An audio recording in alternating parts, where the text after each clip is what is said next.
அங்க ஒரு புதர் தெரியுது இல்லையா, இந்த புதருக்குள்ள ஒரு சிங்கம் இருக்கு. அந்த பக்கமா நான் போறப்போ வர்றப்போலாம் அது என்கிட்ட வம்பு வளர்க்குது, தகராறு செய்யுது, என் மேல பாயுது, என்னை தாக்குது, ஏன்னு தெரியல அப்படின்னுது. இதை கேட்டதும் அந்த குரங்கு சொல்லிச்சு, இனிமே கவலைப்படாத, இந்த தடவை நான் உன்னை காப்பாத்துறேன்னுது. அதுக்கப்புறம் ஒரு நாள் அந்த குரங்கும் கழுதியும் அந்த புதர் பக்கமா போய்கிட்டு இருந்தாங்க. எதிர்பார்த்தது மாதிரியே நடந்தது.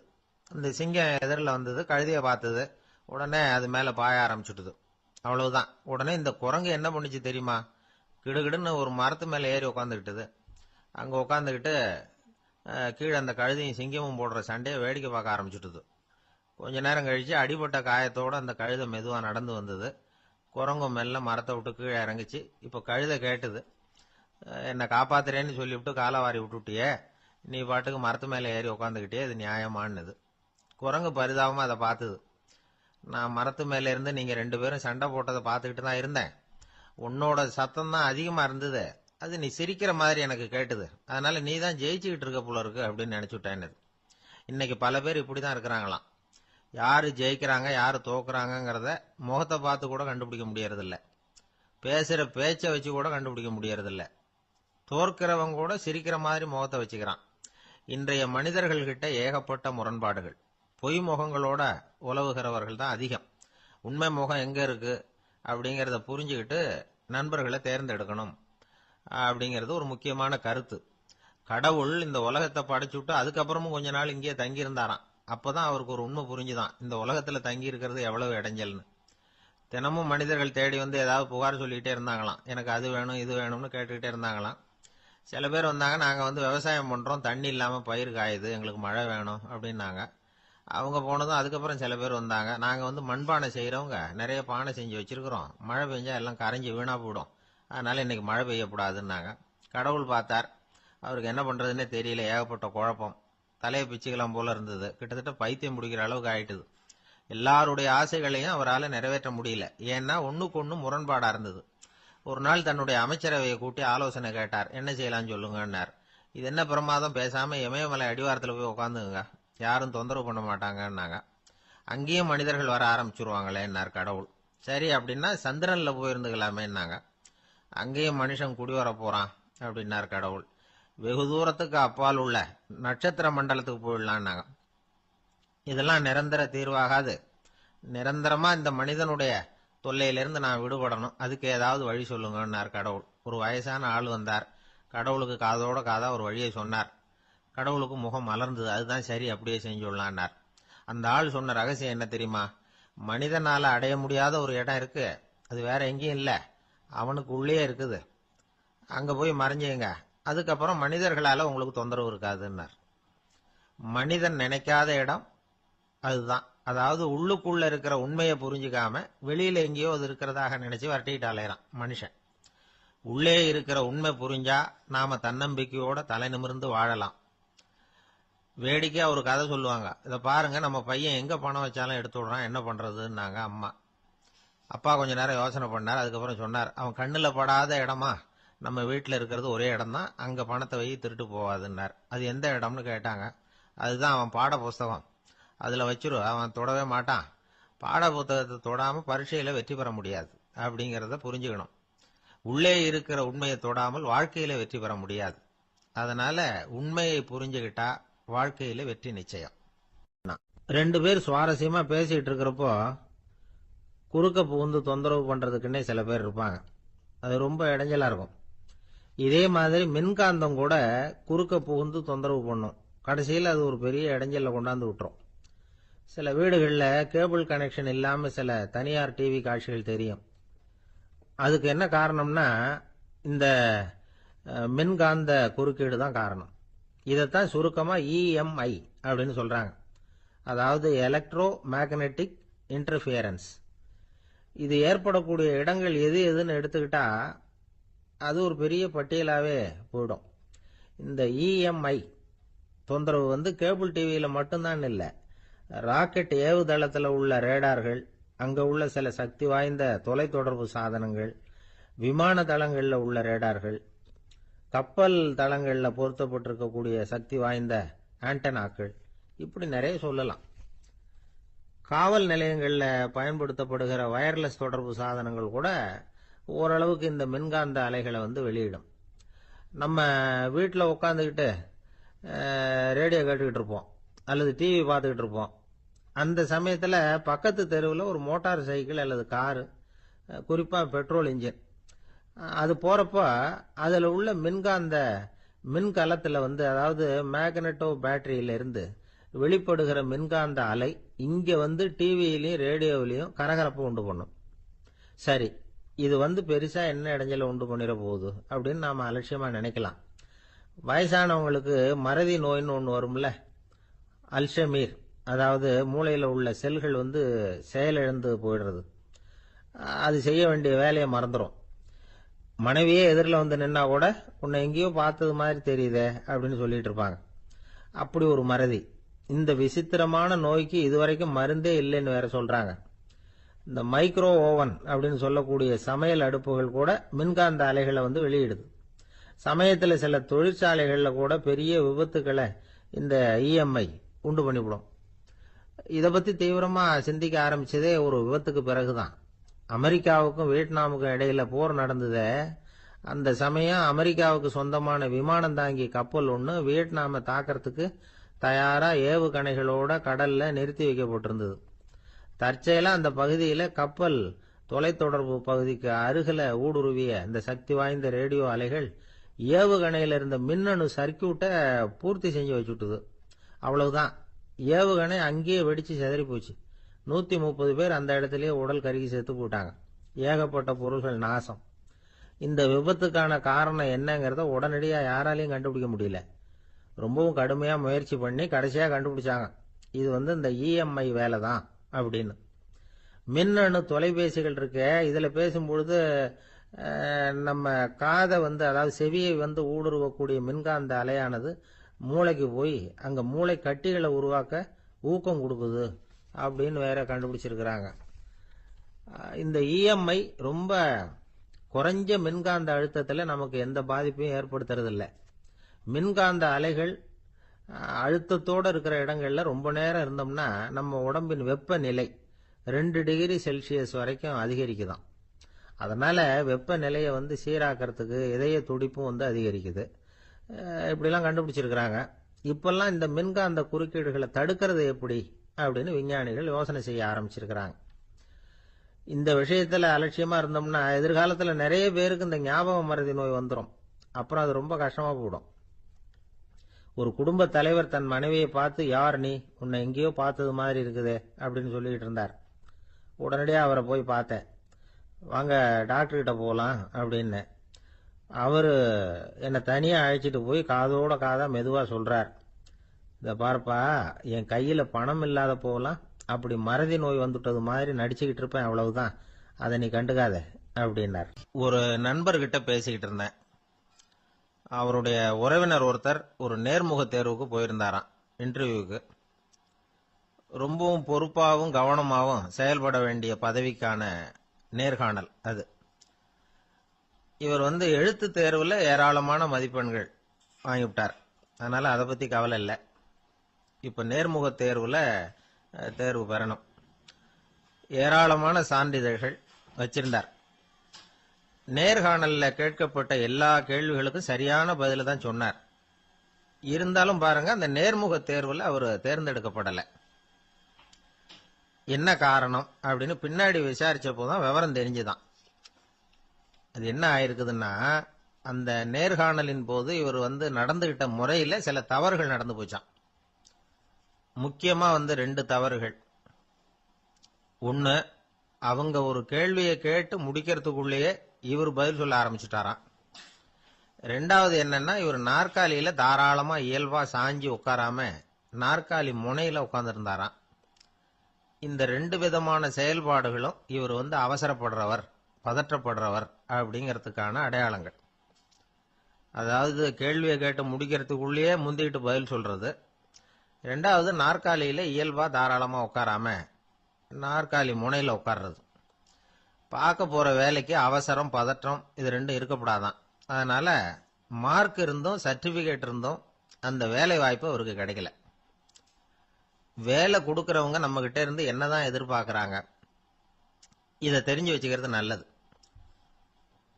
முதல்ல மற்றவர்களுடன் தொடர்பு கொள்ளும் திறமை, அதாவது எபிலிட்டி டு கம்யூனிகேட்.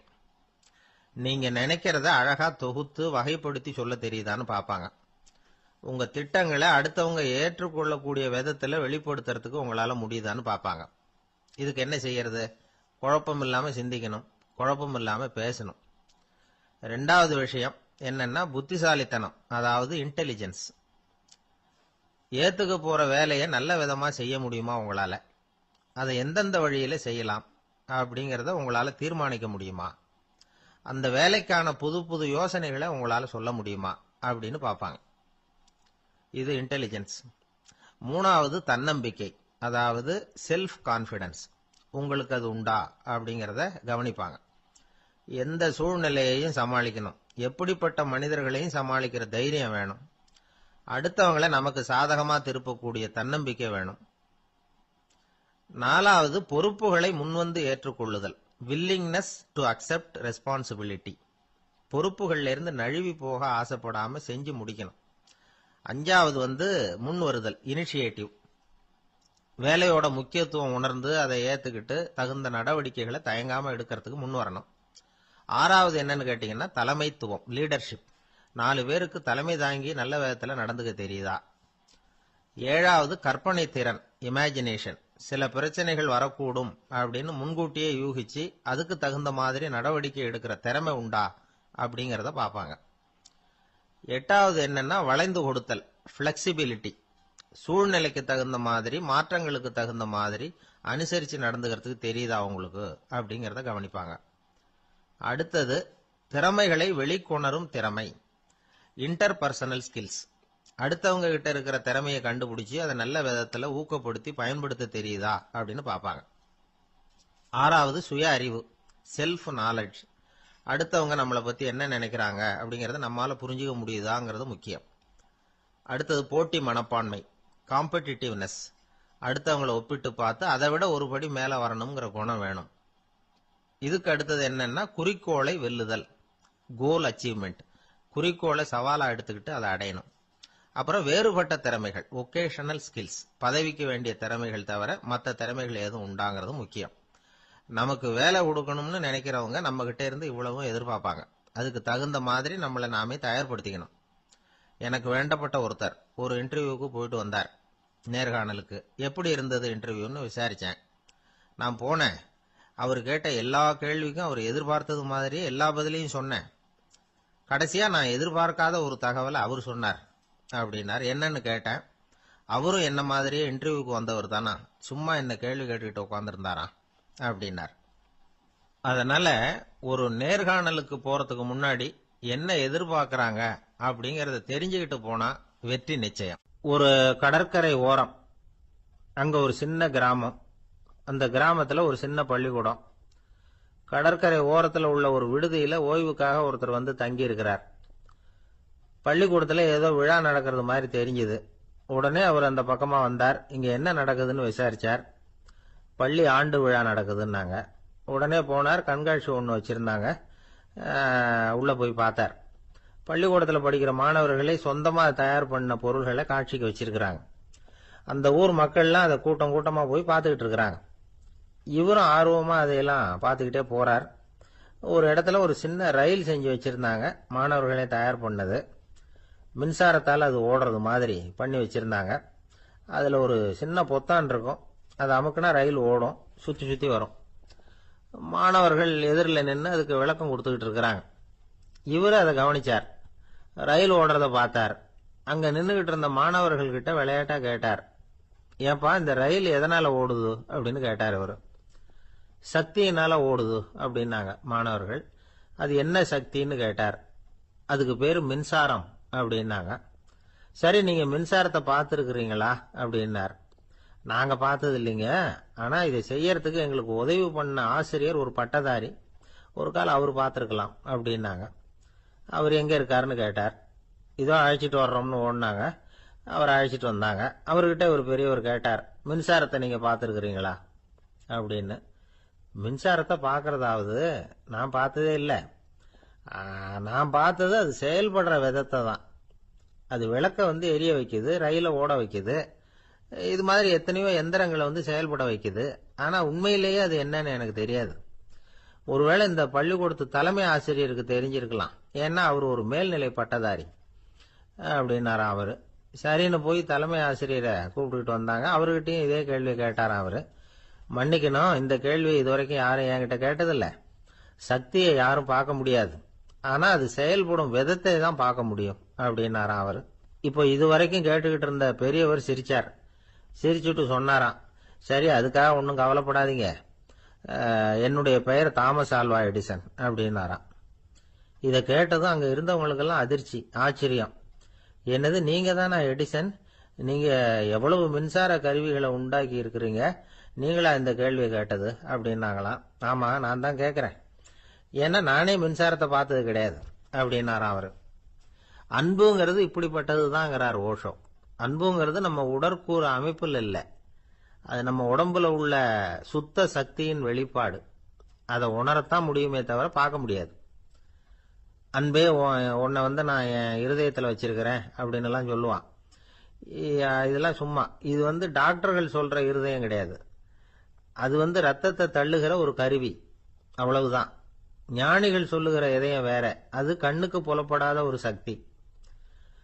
என்னுடைய இதயம் ரொம்ப விசாலமானது சார் அப்படின்னார் ஒருத்தர்.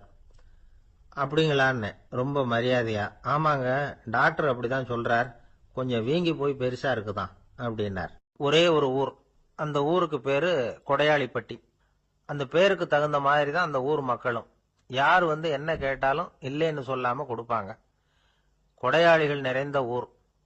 இனாமா மட்டும் இல்ல, கடனாவும் பணம் கொடுப்பாங்க. யாருக்காவது அவசரமா பணம் தேவைப்பட்டதுன்னு வச்சுக்கோங்க, அந்த ஊருக்கு போய் வாங்கிக்கலாம். பத்திரம் தேவையில்லை, சாட்சி தேவையில்லை, ஜாமீன் தேவையில்லை, எந்த உத்தரவாதமும் கேட்காம பணம் கொடுத்துருவாங்க. நம்மால் ஒருத்தனுக்கு பணம் தேவைப்பட்டது. சொந்த பந்தம்லாம் கேட்டு பார்த்தா யாரும் கொடுக்கற வழியா தெரியல.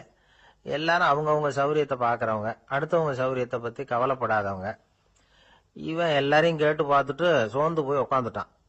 அந்த நேரம் தான் கொடையாளிப்பட்டியை பத்தி கேள்விப்பட்டான். அப்படி ஒரு ஊர் இருக்கிறது தெரிஞ்சதும் அந்த ஊருக்கு வழி கேட்டுக்கிட்டு ஒரு நாள் புறப்பட்டு போனான். வயல்காட்டு வழியா போக வேண்டியிருந்தது. மெதுவா நடந்து ஊர் எல்லைக்கு வந்துட்டான். ரெண்டு பக்கமும் விவசாய வேலைகள் மும்முரமா நடந்துகிட்டு இருக்குது. ஏறு உழுதுகிட்டு இருக்கிறாங்க. அப்ப அங்க ஒரு ஆளை பாம்பு கடிச்சுட்டுது. பக்கத்துல வேலை செஞ்சுக்கிட்டு இருந்தவங்க ஓடி வந்தாங்க. அவசரமா செய்ய வேண்டிய முதல் உதவியெல்லாம் செஞ்சு பார்த்தாங்க, பலன் இல்லை. அந்த ஆள் செத்து போட்டான். அவன் செத்து விட்டான்னு தெரிஞ்சதும் அவனை தூக்கி வரப்பு மேல போட்டுட்டு எல்லாரும் அவங்கவுங்க வேலையை கவனிக்க ஆரம்பிச்சிட்டாங்க.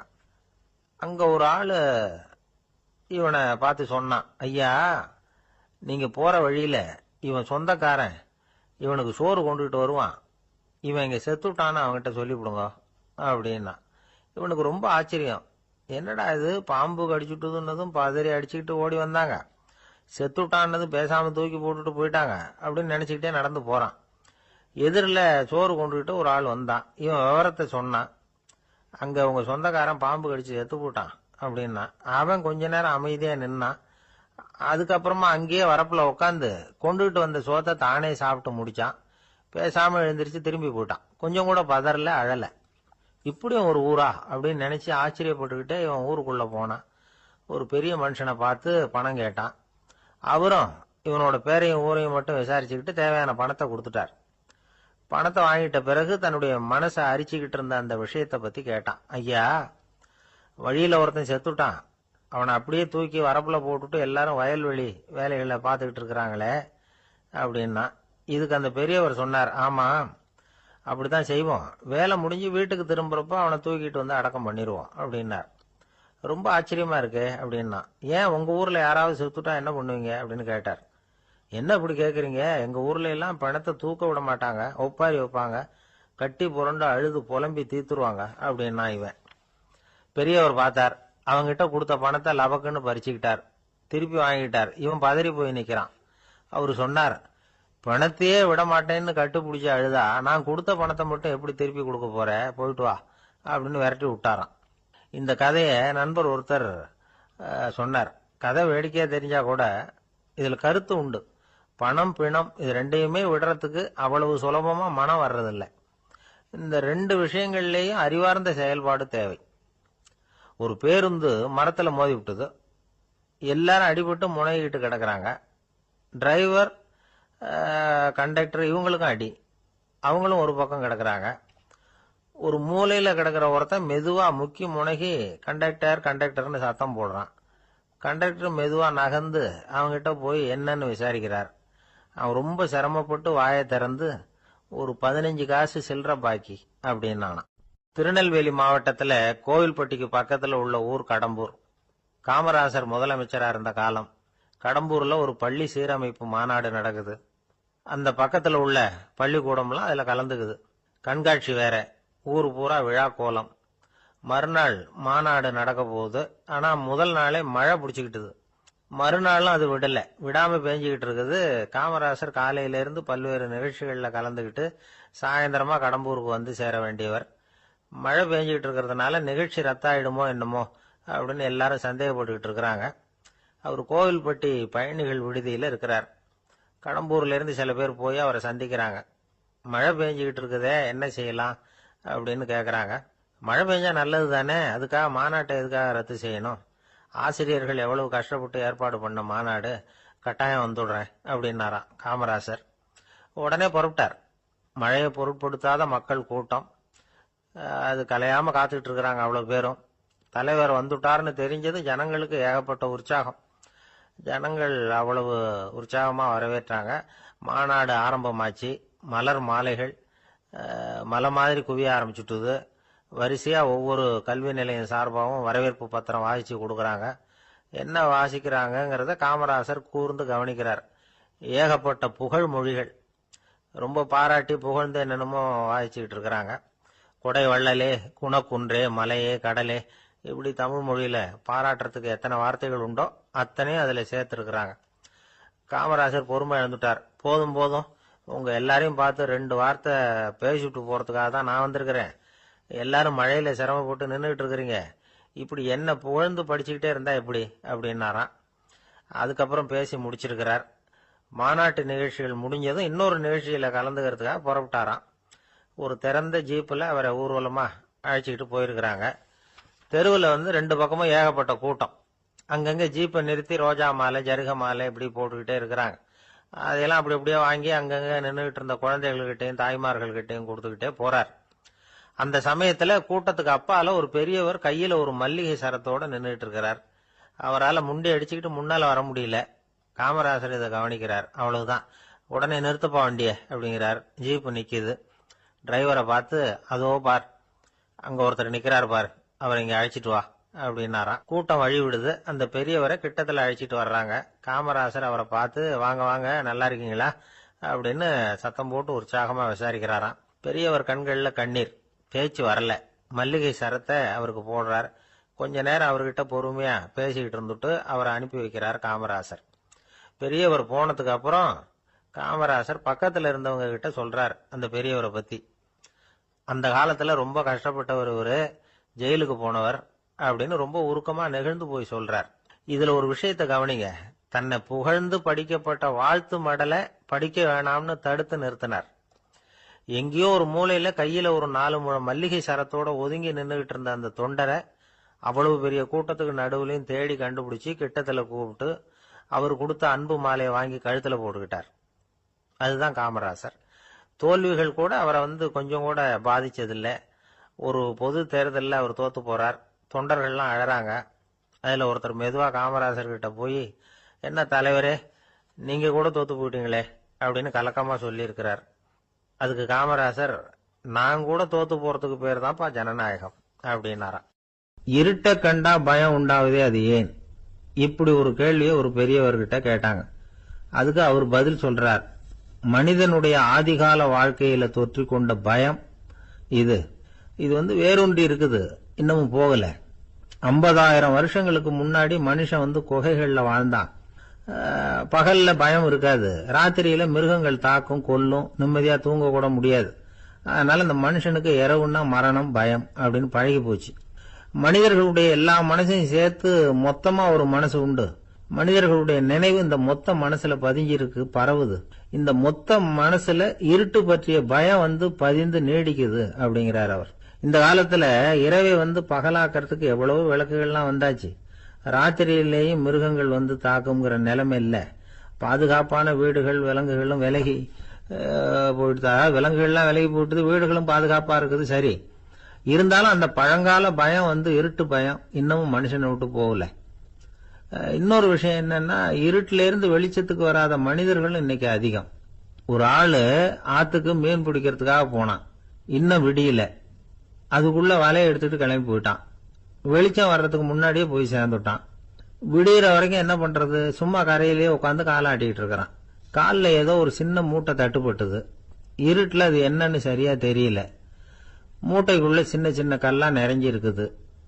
சும்மா பொழுது போகணுமேங்கிறதுக்காக இவன் அந்த மூட்டைக்குள்ள இருந்து ஒவ்வொரு கல்லா எடுத்து ஆத்துல வீசிக்கிட்டு இருக்கிறான். விடிகிற வரைக்கும் வேற வேலை இல்லைங்கிறதுனால எப்படி செஞ்சுக்கிட்டே உட்காந்துருக்கிறான். கிழக்க மெதுவா வெளிச்சம் தெரிய ஆரம்பிச்சது. பொழுது விடியறதுக்கான அறிகுறி. இதுக்குள்ள அந்த மூட்டையில இருந்த எல்லா கல்லையும் எடுத்து வீசி எறிஞ்சுட்டான். கடைசியா ஒரே ஒரு கல்லு மட்டும்தான் கையில பாக்கி இருந்தது. வெளிச்சம் வந்ததும் அந்த கல்லை பார்த்தான், அப்படியே திகைச்சு போயிட்டான். அடடா, இது வரைக்கும் தெரியாம தப்பு பண்ணிட்டோமே அப்படின்னு நினைச்சான். ஏன் தெரியுமா, அவன் கையில இருந்தது வெறும் கல்லு இல்ல, விலை வசந்த ரத்தன கல்லு. அது இருட்டுல என்னன்னு புரியாததுனால மூட்டையில இருந்த எல்லா ரத்தன கல்லையும் ஆத்துல வீசி எறிஞ்சிருக்கிறான். இப்போ அவனுக்கு அழுகையே வந்துரும் போல இருந்தது. வாழ்க்கையை வசதி ஆக்கிக்கிறதுக்கான வாய்ப்பு அவனுக்கு இருந்தது. இருந்தாலும் இருட்டுல அதை இழந்துட்டான். அந்த வகையில அவனுக்கு கொஞ்சம் அதிர்ஷ்டம் இருந்திருக்குது. அதாவது ஏதோ ஒரு வகையில இருந்திருக்குது.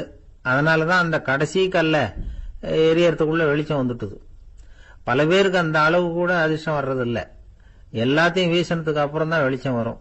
என்னன்னு விவரம் தெரியாமலே எழுந்திரிச்சு வந்துருவாங்க. வாழ்க்கைங்கிறது ஒரு பெரிய புதையல். அதை புரிஞ்சிக்காம மனுஷன் அதை வீசி எரிஞ்சுக்கிட்டு இருக்கான் அப்படிங்கிறது தான் பெரியவங்க கருத்து. சில பேருக்கு புரிஞ்சுக்கிற நேரம் வரும், அதுக்குள்ள வாழ்நாள்லாம் ஓடி போயிருக்கும். அதுக்கப்புறம் என்ன பண்றது? நம்மால் ஒருத்தன் கையில ஒரு சின்ன பையோட வந்துகிட்டு இருந்தான். பை உள்ள ஏகப்பட்ட நகைகள், ரத்தன கல் எல்லாம் இருக்கு. வந்துகிட்டு இருந்தவன் திடீர்னு அந்த பைய அப்படியே ஒரு குளத்துல வீசி எறிஞ்சுட்டான். மகான்கள் தான் இப்படி பற்று இல்லாம இருப்பாங்க. என்னங்க இது, விலை மதிப்புள்ள அந்த பைய இப்படி குளத்துல வீசி எறிஞ்சுட்டீங்களே, இதுக்கு என்ன அர்த்தம் அப்படின்னு கேட்டார் அவன் கூட வந்தவர். அவன் மெதுவா இவர் காதோட காதா சொல்றான், ஒரு போலீஸ்காரர் பின்னாடி வந்துகிட்டு இருக்கிறார், அவர் போனதுக்கு அப்புறம் இதை எடுத்துக்குவேன் அப்படிங்கிறான். ஒரு ஊர்ல ஒரு புகழ்பெற்ற பத்திரிகையாளர் இருந்தார். அவரு ஒரு நாள் திடீர்னு இறந்து போயிட்டார். அதுக்கப்புறம் நேரா சொர்க்கத்துக்கு போனார். சொர்க்கத்தின் வாசல்ல நின்றுகிட்டு இருந்த ஒருத்தர் அவரை தடுத்தார். இத பாரு, ஏற்கனவே இங்க 12 பத்திரிகையாளர்கள் இருக்கிறாங்க, அவங்களுக்கே இங்க வேலை இல்லை. அதுக்கு என்ன காரணம்னா, சொர்க்கத்துல திடுக்கிடும் செய்திகள்லாம் ஒன்றும் கிடையாது. அப்படி என்ன இருக்க போகுது இங்க எல்லாம் அது ஒழுங்கா நடந்துகிட்டு இருக்கும். எல்லாம் ஒழுங்கா நடந்தா பத்திரிகைகளுக்கு சுவாரஸ்யமான கொலை, கொள்ளை, தீ வைப்பு இது மாதிரி எதுவும் இங்க இல்லை. ஏற்கனவே இங்க இருக்கிறவங்க எல்லாரும் மரத்தடியில் உட்காந்துக்கிட்டு தியானம் பண்ணிட்டு இருக்கிறாங்க. அந்த ஒரே செய்தி தான் தினமும் இங்க வந்துகிட்டு இருக்குது. அதை படிக்கிறதுக்கே இங்க ஆள் கிடையாது. அதனால நான் என்ன சொல்றேன்னா, நீ பேசாம நரகத்துக்கே போயிடு. அங்க எவ்வளவோ நிகழ்ச்சிகள் நடந்துகிட்டு இருக்கு. அங்கதான் அதிகமான பத்திரிகையாளர்கள் தேவைப்படுறாங்க. அங்க உனக்கு நிறைய வேலை இருக்கும். அதை செய்யறதில்ல, நீயும் மகிழ்ச்சியா இருக்கலாம் அப்படின்னு சொன்னாராம். அங்க அந்த சொர்க்கத்தின் வாசல்ல நின்றுகிட்டு இருந்தவர். இந்த பத்திரிகையாளர் அங்கேயே நின்று கொஞ்சம் யோசனை பண்ணார். இவருக்கு சொர்க்கத்திலே இருக்கணும்னு தான் ஆசை. அதனால மெதுவா அவர்கிட்ட பேசினாராம். ஐயா, என்ன ஒரு 24 மணி நேரம் இங்க உள்ள இருக்கிறதுக்கு அனுமதி கொடுங்க.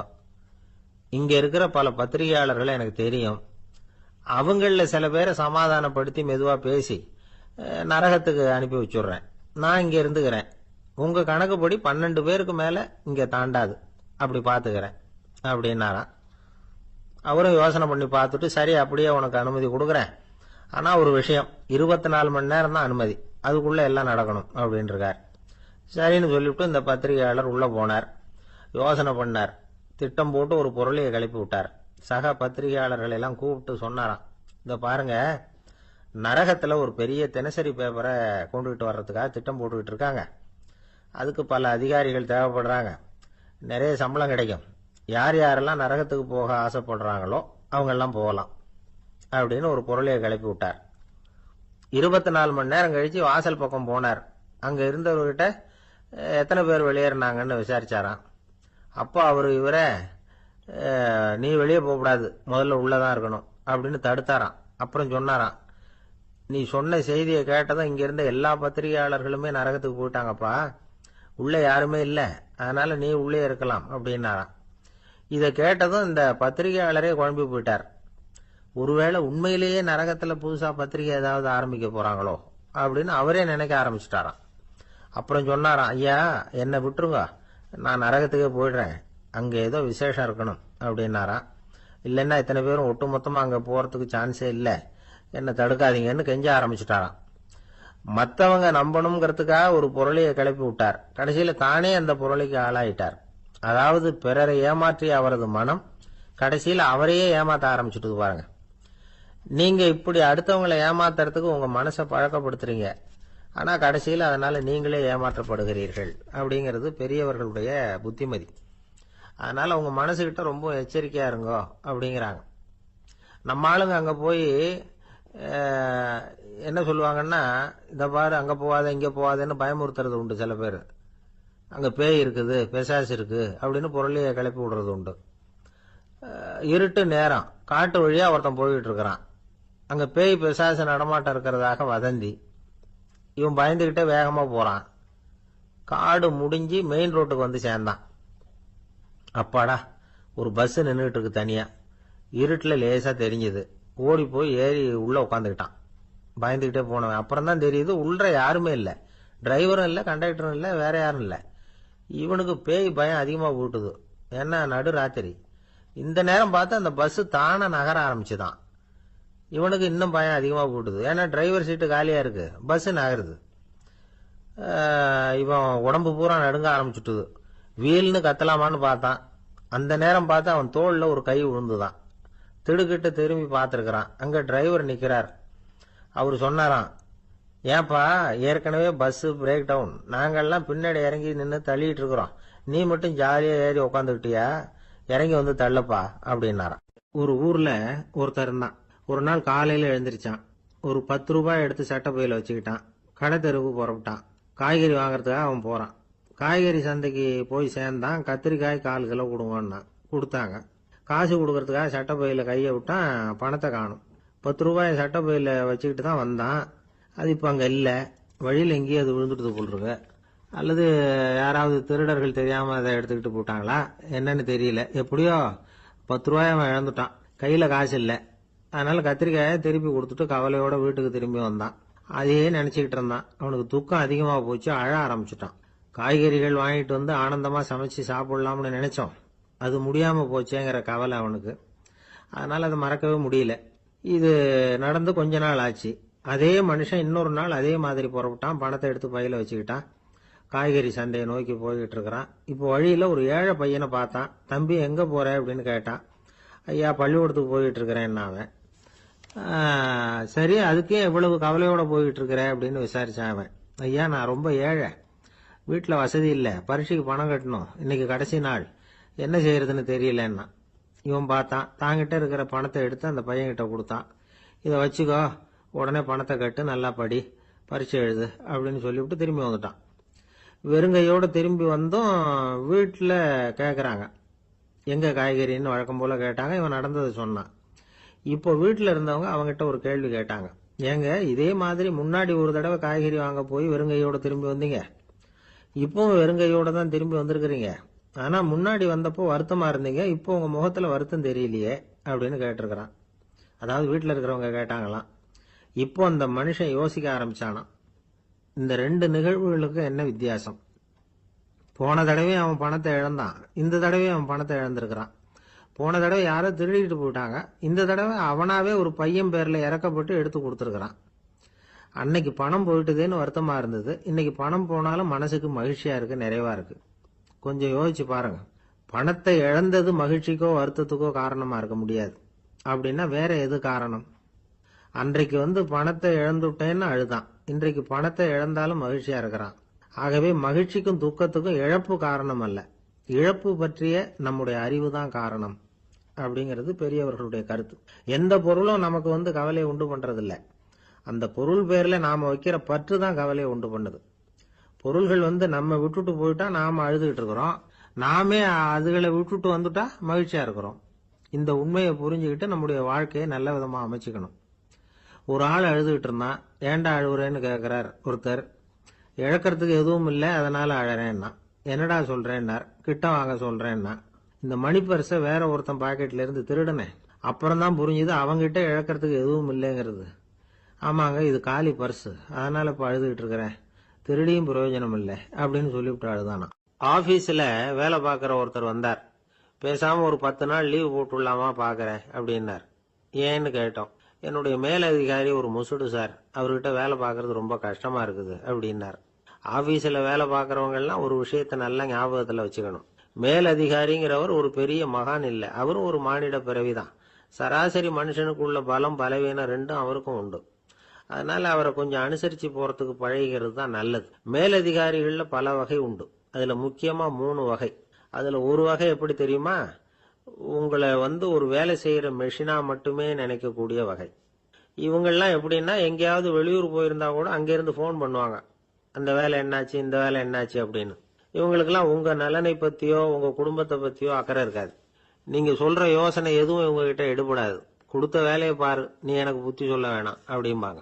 இவங்களை அனுசரிச்சு போறதுக்கு ஒரே வழி, இவங்க எதை சொன்னாலும் சரின்னு சொல்லிவிட்டு வேலையை கவனிக்க வேண்டியதுதான். இவங்க கிட்ட வேற எந்த கேள்வியும் கேட்டுக்கிட்டு இருக்கக்கூடாது. ஆமா சாமி போடுறது கௌரவ குறைச்சல் இல்ல, அது ஒரு அலுவலக சௌகரியம், அவ்வளவுதான். இன்னொரு வகையான மேலதிகாரிகள் எப்படி தெரியுமா? இவங்கெல்லாம் ஆபீஸ் வேலையை பத்தி அதிகமா கவலைப்பட்டுக்கிட்டு இருக்க மாட்டாங்க. தங்களுடைய சொந்த இமேஜ் பாதிக்கப்படக்கூடாதுங்கிறதுலயே கவனமா இருப்பாங்க. இவங்கெல்லாம் அடிக்கடி உங்க நலனை விசாரிப்பாங்க. அதே மாதிரி நீங்களும் அவரை விசாரிக்கணும்னு எதிர்பார்ப்பாங்க. இந்த ரக அதிகாரிகளுக்கெல்லாம் புது வருட வாழ்த்து அனுப்பலாம், பிறந்த நாள் வாழ்த்து அனுப்பலாம். அவருக்கு எங்கேயாவது ஒரு பாராட்டு விழா நடந்தா முதல் வரிசையில போய் உட்காந்து உங்க முகத்தை காட்டலாம். ஆபீஸ் வேலையை மட்டுமே பார்க்கிற பணியாளர்கள் இது மாதிரி அதிகாரிகள் கிட்ட நல்ல பேர் வாங்க முடியாது. இன்னொரு வகையான மேலதிகாரிகள் உண்டு. அவங்க எப்படின்னா, ஆபீஸ் வேலையை பத்தியும் கவலைப்பட மாட்டாங்க, தனக்கு கீழே வேலை பார்க்கறவங்கள பத்தியும் கவலைப்பட மாட்டாங்க. எக்காரணம் கொண்டும் தன்னுடைய பொசிஷனுக்கு ஆபத்து வந்துடக்கூடாதுன்னு நினைக்கக்கூடியவங்க இவங்க. இவங்களால கடுமையான வேலை செய்யவும் முடியாது, தீர்மானிக்கவும் முடியாது. எந்த முடிவையும் எடுக்காம அப்படியே தள்ளி போட்டுக்கிட்டே போடுவாங்க எல்லாத்தையும். இதனால என்ன ஆகும்னா, இவருக்கு கீழே வேலை பார்க்கிற உங்களுக்கு பொறுப்பு அதிகமாயிடும். இவங்க கிட்ட போய் பிரச்சனையை மட்டும் சொல்லி பிரயோஜனம் இல்லை, அதுக்கான முடிவுகளை நீங்களே சொல்லணும். அப்பதான் இது மாதிரி அதிகாரிகள் கிட்ட நல்ல பேர் வாங்கலாம். அட்லீஸ்ட் கெட்ட பேர் வாங்காமலாவது காலம் தள்ளலாம். ஆபீஸ்ல வேலை பார்க்கறவங்க முக்கியமா சில விஷயங்களை ஞாபகத்துல வச்சுக்கணும். ஆபீஸ்ல நடக்கிற நல்லது கெட்டது எதுவா இருந்தாலும் உடனடியா மேலதிகாரி கிட்ட தெரிவிக்கிறது நல்லது. 3வது மனிதர் மூலமா அதை அவர் தெரிஞ்சுக்கிறது அவ்வளவு நல்லது இல்லை. எந்த மேல் அதிகாரியுமே தான் இந்த சர்பாஸ் செய்யப்படுறத விரும்புறதில்லை. அதனால அவருக்கு தெரியாம மேலிடத்துக்கு மணி எழுதி போடக்கூடாது. அப்படி எழுதி போடுறவங்க சில பேர் இருக்கிறாங்க. நீங்களும் உங்க மேலதிகாரியும் தொழில் ரீதியா ஒரே படிப்பு படிச்சவரா இருக்கலாம்.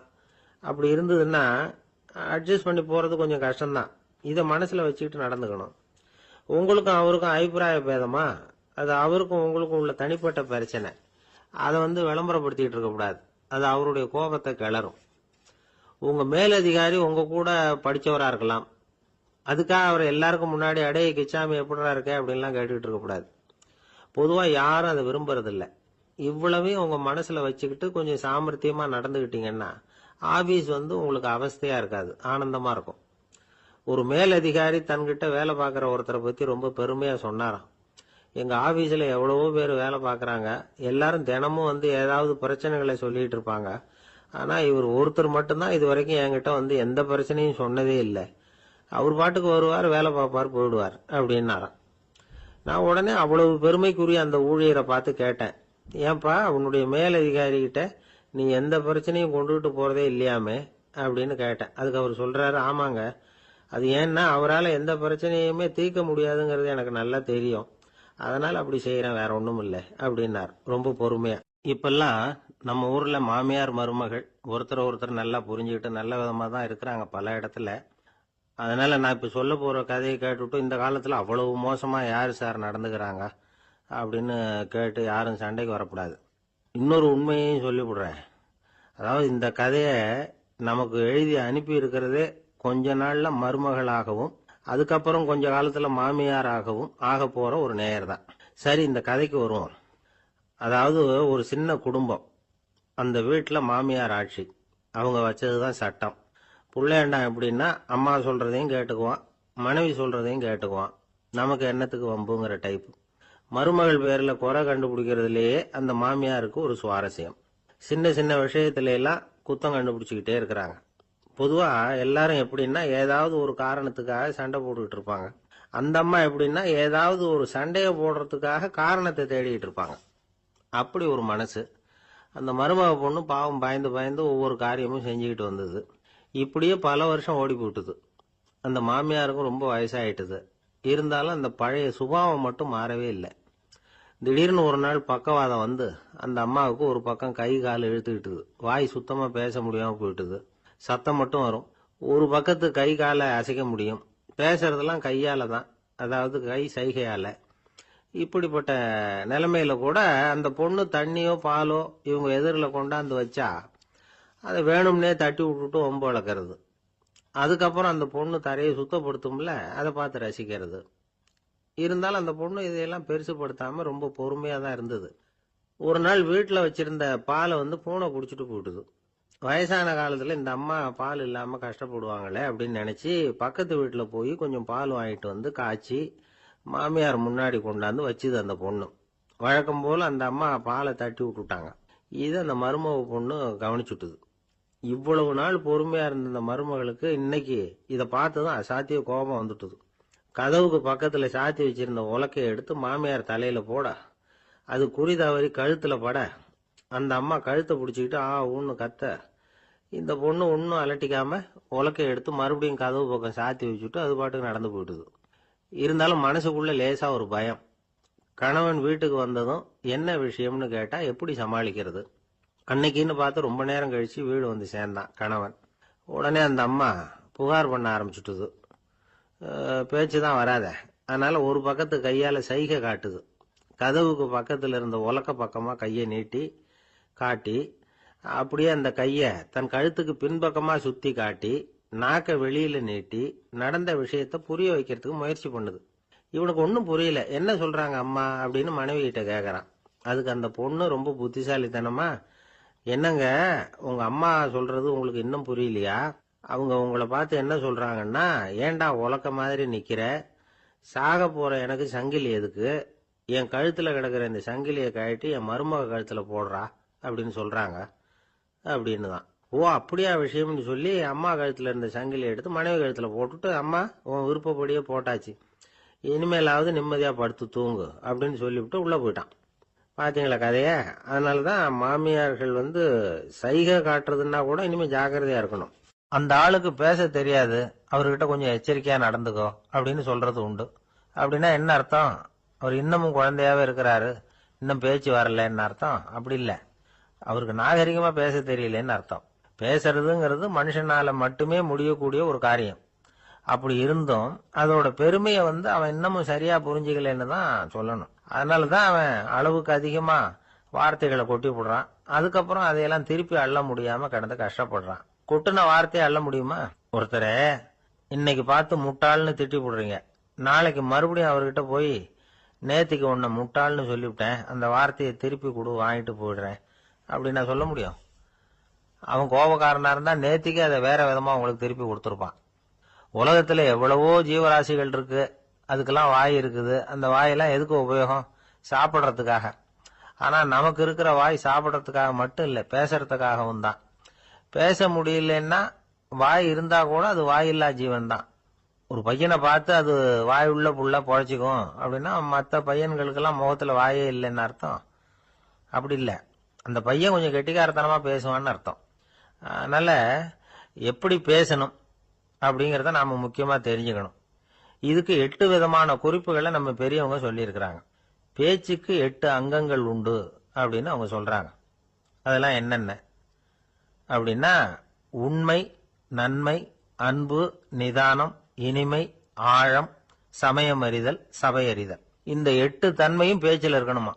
இதையே கொஞ்சம் விவரமா சில பேர் போர்டில் எழுதி வச்சிருப்பாங்க. அதாவது எழுத்துலயாவது அதெல்லாம் இருக்கட்டுமே அப்படின்னு நினைச்சு நீங்க கூட சில இடங்கள்ல இதை பார்த்திருக்கலாம். அதாவது உண்மையே பேசுக, நன்மையே பேசுக, அன்பாக பேசுக, நிதானமாக பேசுக, இனிமையாக பேசுக, ஆழமுடையதாக பேசுக, சமயமறிந்து பேசுக, சபையறிந்து பேசுக இப்படி எழுதி வச்சிருப்பாங்க. இந்த 8 அம்சமும் சரியா பொருந்தி இருந்தாதான் அது பேச்சு. மற்றதெல்லாம் பேச்சாயிடாது. பேச்சு ஒரு சிறந்த கலை. எல்லாத்தையும் விட பேசாம இருந்தும் பழகணும், அது ரொம்ப முக்கியம். உண்மையே பேசணும். சத்தியத்துக்கு மதிப்பு கொடுக்கறவங்கள தான் சரித்திரம் மதிக்கும். உண்மை பேசினா மட்டும் போதாது, அந்த உண்மையில நன்மை கலந்துருக்கணும். கொலைகாரனுக்கு பயந்துகிட்டு ஒருத்தன் உங்க வீட்டுக்குள்ள ஒளிஞ்சிருக்கிறான். அந்த முரட்டு ஆசாமி கையில அரிவாளோட வந்து அவங்க வந்தானான்னு உங்ககிட்ட கேட்கறான்னு வச்சுங்க. உண்மைதான் உயர்வு தரும் அப்படின்னு நினைச்சுக்கிட்டு, ஆமா உள்ளதான் இருக்கிறான், அடுப்பங்கரையில குதிருக்கு பின்னாடி உட்காந்துருக்கிறான், போய் பிடிச்சிட்டு போங்க அப்படின்னு சொல்லுவீங்க. அது நன்மை இல்லாத உண்மை. அதனால பிரயோஜனம் கிடையாது. அதே மாதிரி உங்க பேச்சில் அன்பு இருக்கணும், நிதானம் இருக்கணும், இனிமை இருக்கணும், சிந்தித்து பேசணும். சமயம் அறிந்து பேசுறதும் முக்கியம். அதை பத்தி நமக்கு வேற யாரும் சொல்லிக் கொடுக்க வேண்டியதில்லை. எந்த நேரத்துல யாருக்கிட்ட எப்படி பேசினா காரியம் நடக்கும் அப்படிங்கிறது நமக்கு நல்லா தெரியும். அது கைவந்த கலை. அவையறிந்து பேசுற திறமை பேச்சாளர்களுக்கு ரொம்ப அவசியம். அது இல்லைன்னா நிலைமை பரிதாபமாயிடும். ஒரு பேச்சாளர் ரொம்ப மும்முரமா பேசிக்கிட்டே இருந்தாராம். ரொம்ப நேரம் நிறுத்தவே இல்லை, பேசிக்கிட்டே இருக்கிறார். சபையில் இருந்தவங்க எல்லாம் ஒவ்வொருத்தரா எழுந்திரிச்சு போய்கிட்டே இருக்கிறாங்க. கடைசியில 2 பேர் தான் அக்கறையா பேசுறவரை கவனிச்சுட்டு உட்காந்துருந்தாங்களாம். மேடையில பேசிக்கிட்டு இருந்தவர் அவங்கள பார்த்து சொன்னாராம், எனக்கு கூட்டம் முக்கியம் இல்ல, எவ்வளவு பேர் என் பேச்சை கேட்கறாங்க அப்படிங்கறது முக்கியம் இல்ல. நீங்க 2 பேராவது ஊக்கமா என்ன கவனிச்சுக்கிட்டு உட்காந்துருக்கிறீங்க, அது போதும். உங்களுக்காகவே நான் பேசிக்கிட்டு இருக்கிறேன் அப்படின்னார். இதை கேட்டதும் உட்கார்ந்திருந்த 2 பேர்ல ஒருத்தர் எழுந்திருச்சு, அப்படி இல்லைங்க, நாங்க 2 பேரும் நீங்க பேசி முடிச்ச உடனே தொடர்ந்து பேச வேண்டிய ஆளுங்க, அதுக்காக தான் காத்துக்கிட்டு இருக்கிறோம், சீக்கிரம் முடிங்க அப்படின்னாங்களாம். ஒரு ஊர்ல ஒரு துறவி இருந்தார், புத்த சமய துறவி. அந்த ஊர் மன்னன் அவரை பத்தி கேள்விப்பட்டிருக்கான். ஒரு நாள் புறப்பட்டு போனா, துறவியின் பாதங்களை தொட்டு வணங்கினான். அதுக்கப்புறம் சொன்னான், ஐயா, நான் உங்களை அரண்மனைக்கு அழைச்சிட்டு போறதுக்காக வந்திருக்கிறேன், இனிமே நீங்க இங்க எதுக்கு இருக்கணும் அப்படின்னானா. அவன் மனசுக்குள்ள என்ன நினைப்புன்னா, இவர் எங்க வர போறாரு, நான் ரொம்ப எளிமையானவன், எனக்கு எதுக்கு அரண்மனை வாசம்னு சொல்லிவிடுவார் அப்படின்னு நினைச்சிருக்கான். ஆனா அந்த துறவி என்ன பண்ணாரு தெரியுமா, அப்படியா, சரி போகலாம், வா, போய் உன் ரதத்தை கொண்டுட்டு வா, அரண்மனைக்கு போகும்பொழுது அதுக்கு தகுந்த மாதிரி ஆடம்பரமா போகணும் அப்படின்னு விட்டாரான். துறவி இப்படி சொன்னதும் அந்த மன்னனுக்கு மனசுக்குள்ள சந்தேகம் வந்துட்டுது. இவர் உண்மையிலேயே துறவி தானா, ஏமாத்து பேர் வழி மாதிரி தெரியுதே அப்படின்னு நினைச்சிருக்கான். இருந்தாலும் இனிமே என்ன பண்றது, சொல்லியாச்சு. ரதத்தை கொண்டுட்டு வந்தான். துறவி ஏறி உட்கார்ந்தார். பக்கத்துல ராஜா. அவரு ரொம்ப உற்சாகமா வரார். இவன் ரொம்ப சோர்ந்து போய் வரான். துறவி மரத்தடியிலேயே வாழ்ந்து பழக்கப்பட்டவர், அரண்மனையில எளிமையா ஒரு இடத்துல உட்காந்துக்குவார் அப்படின்னு நினைச்சான். ஆனா அப்படி இல்ல. அரண்மனைக்கு வந்த உடனே அந்த துறவி அதை கொண்டுட்டு வா, இதை கொண்டுட்டு வான்னு சொல்லி உத்தரவு போட ஆரம்பிச்சுட்டார். அரண்மனையில இருந்தா அரசனை மாதிரி இருக்கணும் அப்படிங்கிறார். ராத்திரி பூரா சௌரியமா தூங்கினார். பகல்ல அரண்மனை தோட்டத்துல உலாவ வேண்டியது, நீச்சல் குளத்துல குளிக்க வேண்டியது, இப்படியே பொழுது போக்கிட்டு இருக்கிறார். அந்த அரண்மனையில துறவி மகிழ்ச்சியா இருக்கிறார். மன்னனால அப்படி இருக்க முடியல. அவருக்கு எந்த கவலையும் இல்ல, இவனுக்கு அரசாங்க கவலைகள். துறவி அப்படி இருக்கிறத இவனால தாங்கிக்க முடியல. ஒரு நாள் அவர்கிட்டே போய், நான் உங்ககிட்ட கொஞ்சம் பேசணும் நானா. துறவி பார்த்தார். நான் இந்த அரண்மனைக்கு வரும்பொழுதே நீ என்னமோ என்கிட்ட கேட்கணும்னு நினைச்ச, ஏன் கால தாமதம், நீ அனாவசியமா உன்னையே தொந்தரவு பண்ணிட்டு இருக்கிற, நீ கவலையா இருக்கேங்கிறது எனக்கு புரியுது. நான் மரத்தடியில இருந்தப்ப கூட என்னை அடிக்கடி சந்திச்சுக்கிட்டு இருப்ப, ஏதாவது விளக்கம் கேட்கறது உண்டு. இங்க வந்த பிறகு என்னை சந்திக்கிறது கூட அபூர்வமா போயிட்டுது. நீ இப்போ என்ன கேட்க போறேங்கிறது எனக்கு தெரியும், இருந்தாலும் கேள் அப்படின்னாராம். வேற ஒண்ணும் இல்லைங்க, இப்போ உங்களுக்கும் எனக்கு என்ன வித்தியாசம், 2 பேரும் அரண்மனையில தான் இருக்கிறோம். நீங்க மகிழ்ச்சியா இருக்கிறீங்க, நான் அப்படி இருக்க முடியல. இவ்வளவுக்கும் நீங்க முன்னாடி இருந்தது மாதிரி இல்ல. தினமும் தங்க தேர் கேட்கறீங்க, உயர்தரமான ஆடைகள் அணிகிறீங்க, சுவையான சாப்பாடு. இப்படி இருக்கிறப்போ உங்களுக்கும் எனக்கு என்ன வித்தியாசம்? இதுதான் மன்னனுடைய கேள்வி. இதுக்கு பதில் சொல்றேன், என் கூட புறப்பட்டு வா, இந்த நகரத்துக்கு வெளியில போவோம் அப்படின்னு சொல்லி அரசனை கூப்பிட்டுக்கிட்டு ஊர் எல்லைக்கு சேர்ந்தார் துறவி. அங்க போய் சொன்னார், இத பாருப்பா, இந்த இடத்த தான் தேடிட்டு இருந்தேன், இனிமே நான் திரும்பி வரப்போறதில்ல, நீ என்னோட வர்றியா திரும்பி போறியா அப்படின்னார். நான் எப்படிங்க உங்க கூட வர முடியும், என்னுடைய நாடு, என்னுடைய சொத்துக்கள், மனைவி மக்கள் எல்லாத்தையும் விட்டுட்டு எப்படிங்க வர்றதுன்னா. இப்ப அந்த துறவி சொன்னார், இப்ப வித்தியாசத்தை தெரிஞ்சுக்கிட்டியா, நான் அரண்மனையில இருந்தேன், எல்லா வித பொருள்களும் உடையவனா இருந்தேன், ஆனா எதையும் சொந்தம் கொண்டாடுறவனா இருக்கல. ஆனா நீ அப்படி இல்ல, எல்லாத்தையும் சொந்தம் கொண்டாடிக்கிட்டு இருக்கிற. இதுதான் நமக்குள்ள வித்தியாசம் அப்படின்னு சொன்னார். அரண்மனை ஆடைகளை அப்படியே களைஞ்சார். அரசங்கிட்ட கொடுத்தார். உன்னுடைய ஆடைகளை நீயே வச்சுக்கோன்னார். அவர் பாட்டுக்கு நடந்து போனார். திரும்பியே பார்க்கல. அரசனுக்கு அப்பதான் தன்னுடைய அறியாமை விளங்குச்சான். இதுல இருந்து நாம புரிஞ்சுக்க வேண்டியது என்னன்னா, இந்த உலகத்துல எத்தனையோ பொருள்கள், அதையெல்லாம் முறையா பயன்படுத்தினா மகிழ்ச்சி. அதை விட்டுட்டு அதுக்கெல்லாம் சொந்தம் கொண்டாட ஆரம்பிச்சா கவலை. நம்ம ஆட்கள் சொந்தம் கொண்டாடுற விதமே தனி. ஒரு ஆளு இன்னொருத்தங்கிட்ட ஒரு கொடை கடன் வாங்கியிருந்தான், திருப்பி கொடுக்கல. கொடைய கொடுத்தவன் கேட்டான், என்கிட்ட கடன் வாங்கினிய கொடை, அதை கொஞ்சம் திருப்பி தர்றியான்னா. அது உனக்கு இப்போ அவசரமா தேவைப்படுதா அப்படின்னு கேட்டான் இவன். எனக்கு தேவைப்படல, அந்த கொடைய நான் யாருகிட்ட வாங்கியிருந்தேனோ அவனுக்கு இப்போ அது அவசரமா தேவைப்படுது அப்படின்னானான் அந்த ஆள். ஒரு அரசனும் அமைச்சரும் ஒரு நாள் ரொம்ப சாவகாசமா பேசிக்கிட்டு இருந்தாங்களாம். அரசன் அமைச்சரை பார்த்து ஒரு கேள்வி கேட்டிருக்கார். ஏங்க அமைச்சரே, ஆசை இல்லாத ஒரு மனுஷனால இருக்க முடியுமா அப்படின்னு. ஏன் முடியாது, துறவி அப்படிங்கிறவங்கெல்லாம் அப்படிப்பட்டவங்க தானே அப்படின்னாராம் அமைச்சர். அவங்கெல்லாம் உண்மையிலேயே ஆசையை விட்டவங்க தானா அப்படின்னு கேட்டாரா ராஜா. அப்படிதான் இருக்கணும் அப்படின்னாராம் அமைச்சர். அப்படின்னா ஆசையே இல்லாத ஒரு உண்மையான துறவியை நான் பார்க்கணுமேன்னார். அது என்ன பிரமாதம், அதுக்கு நான் ஏற்பாடு பண்ணுறேன் அப்படின்னு விட்டார் இவர்.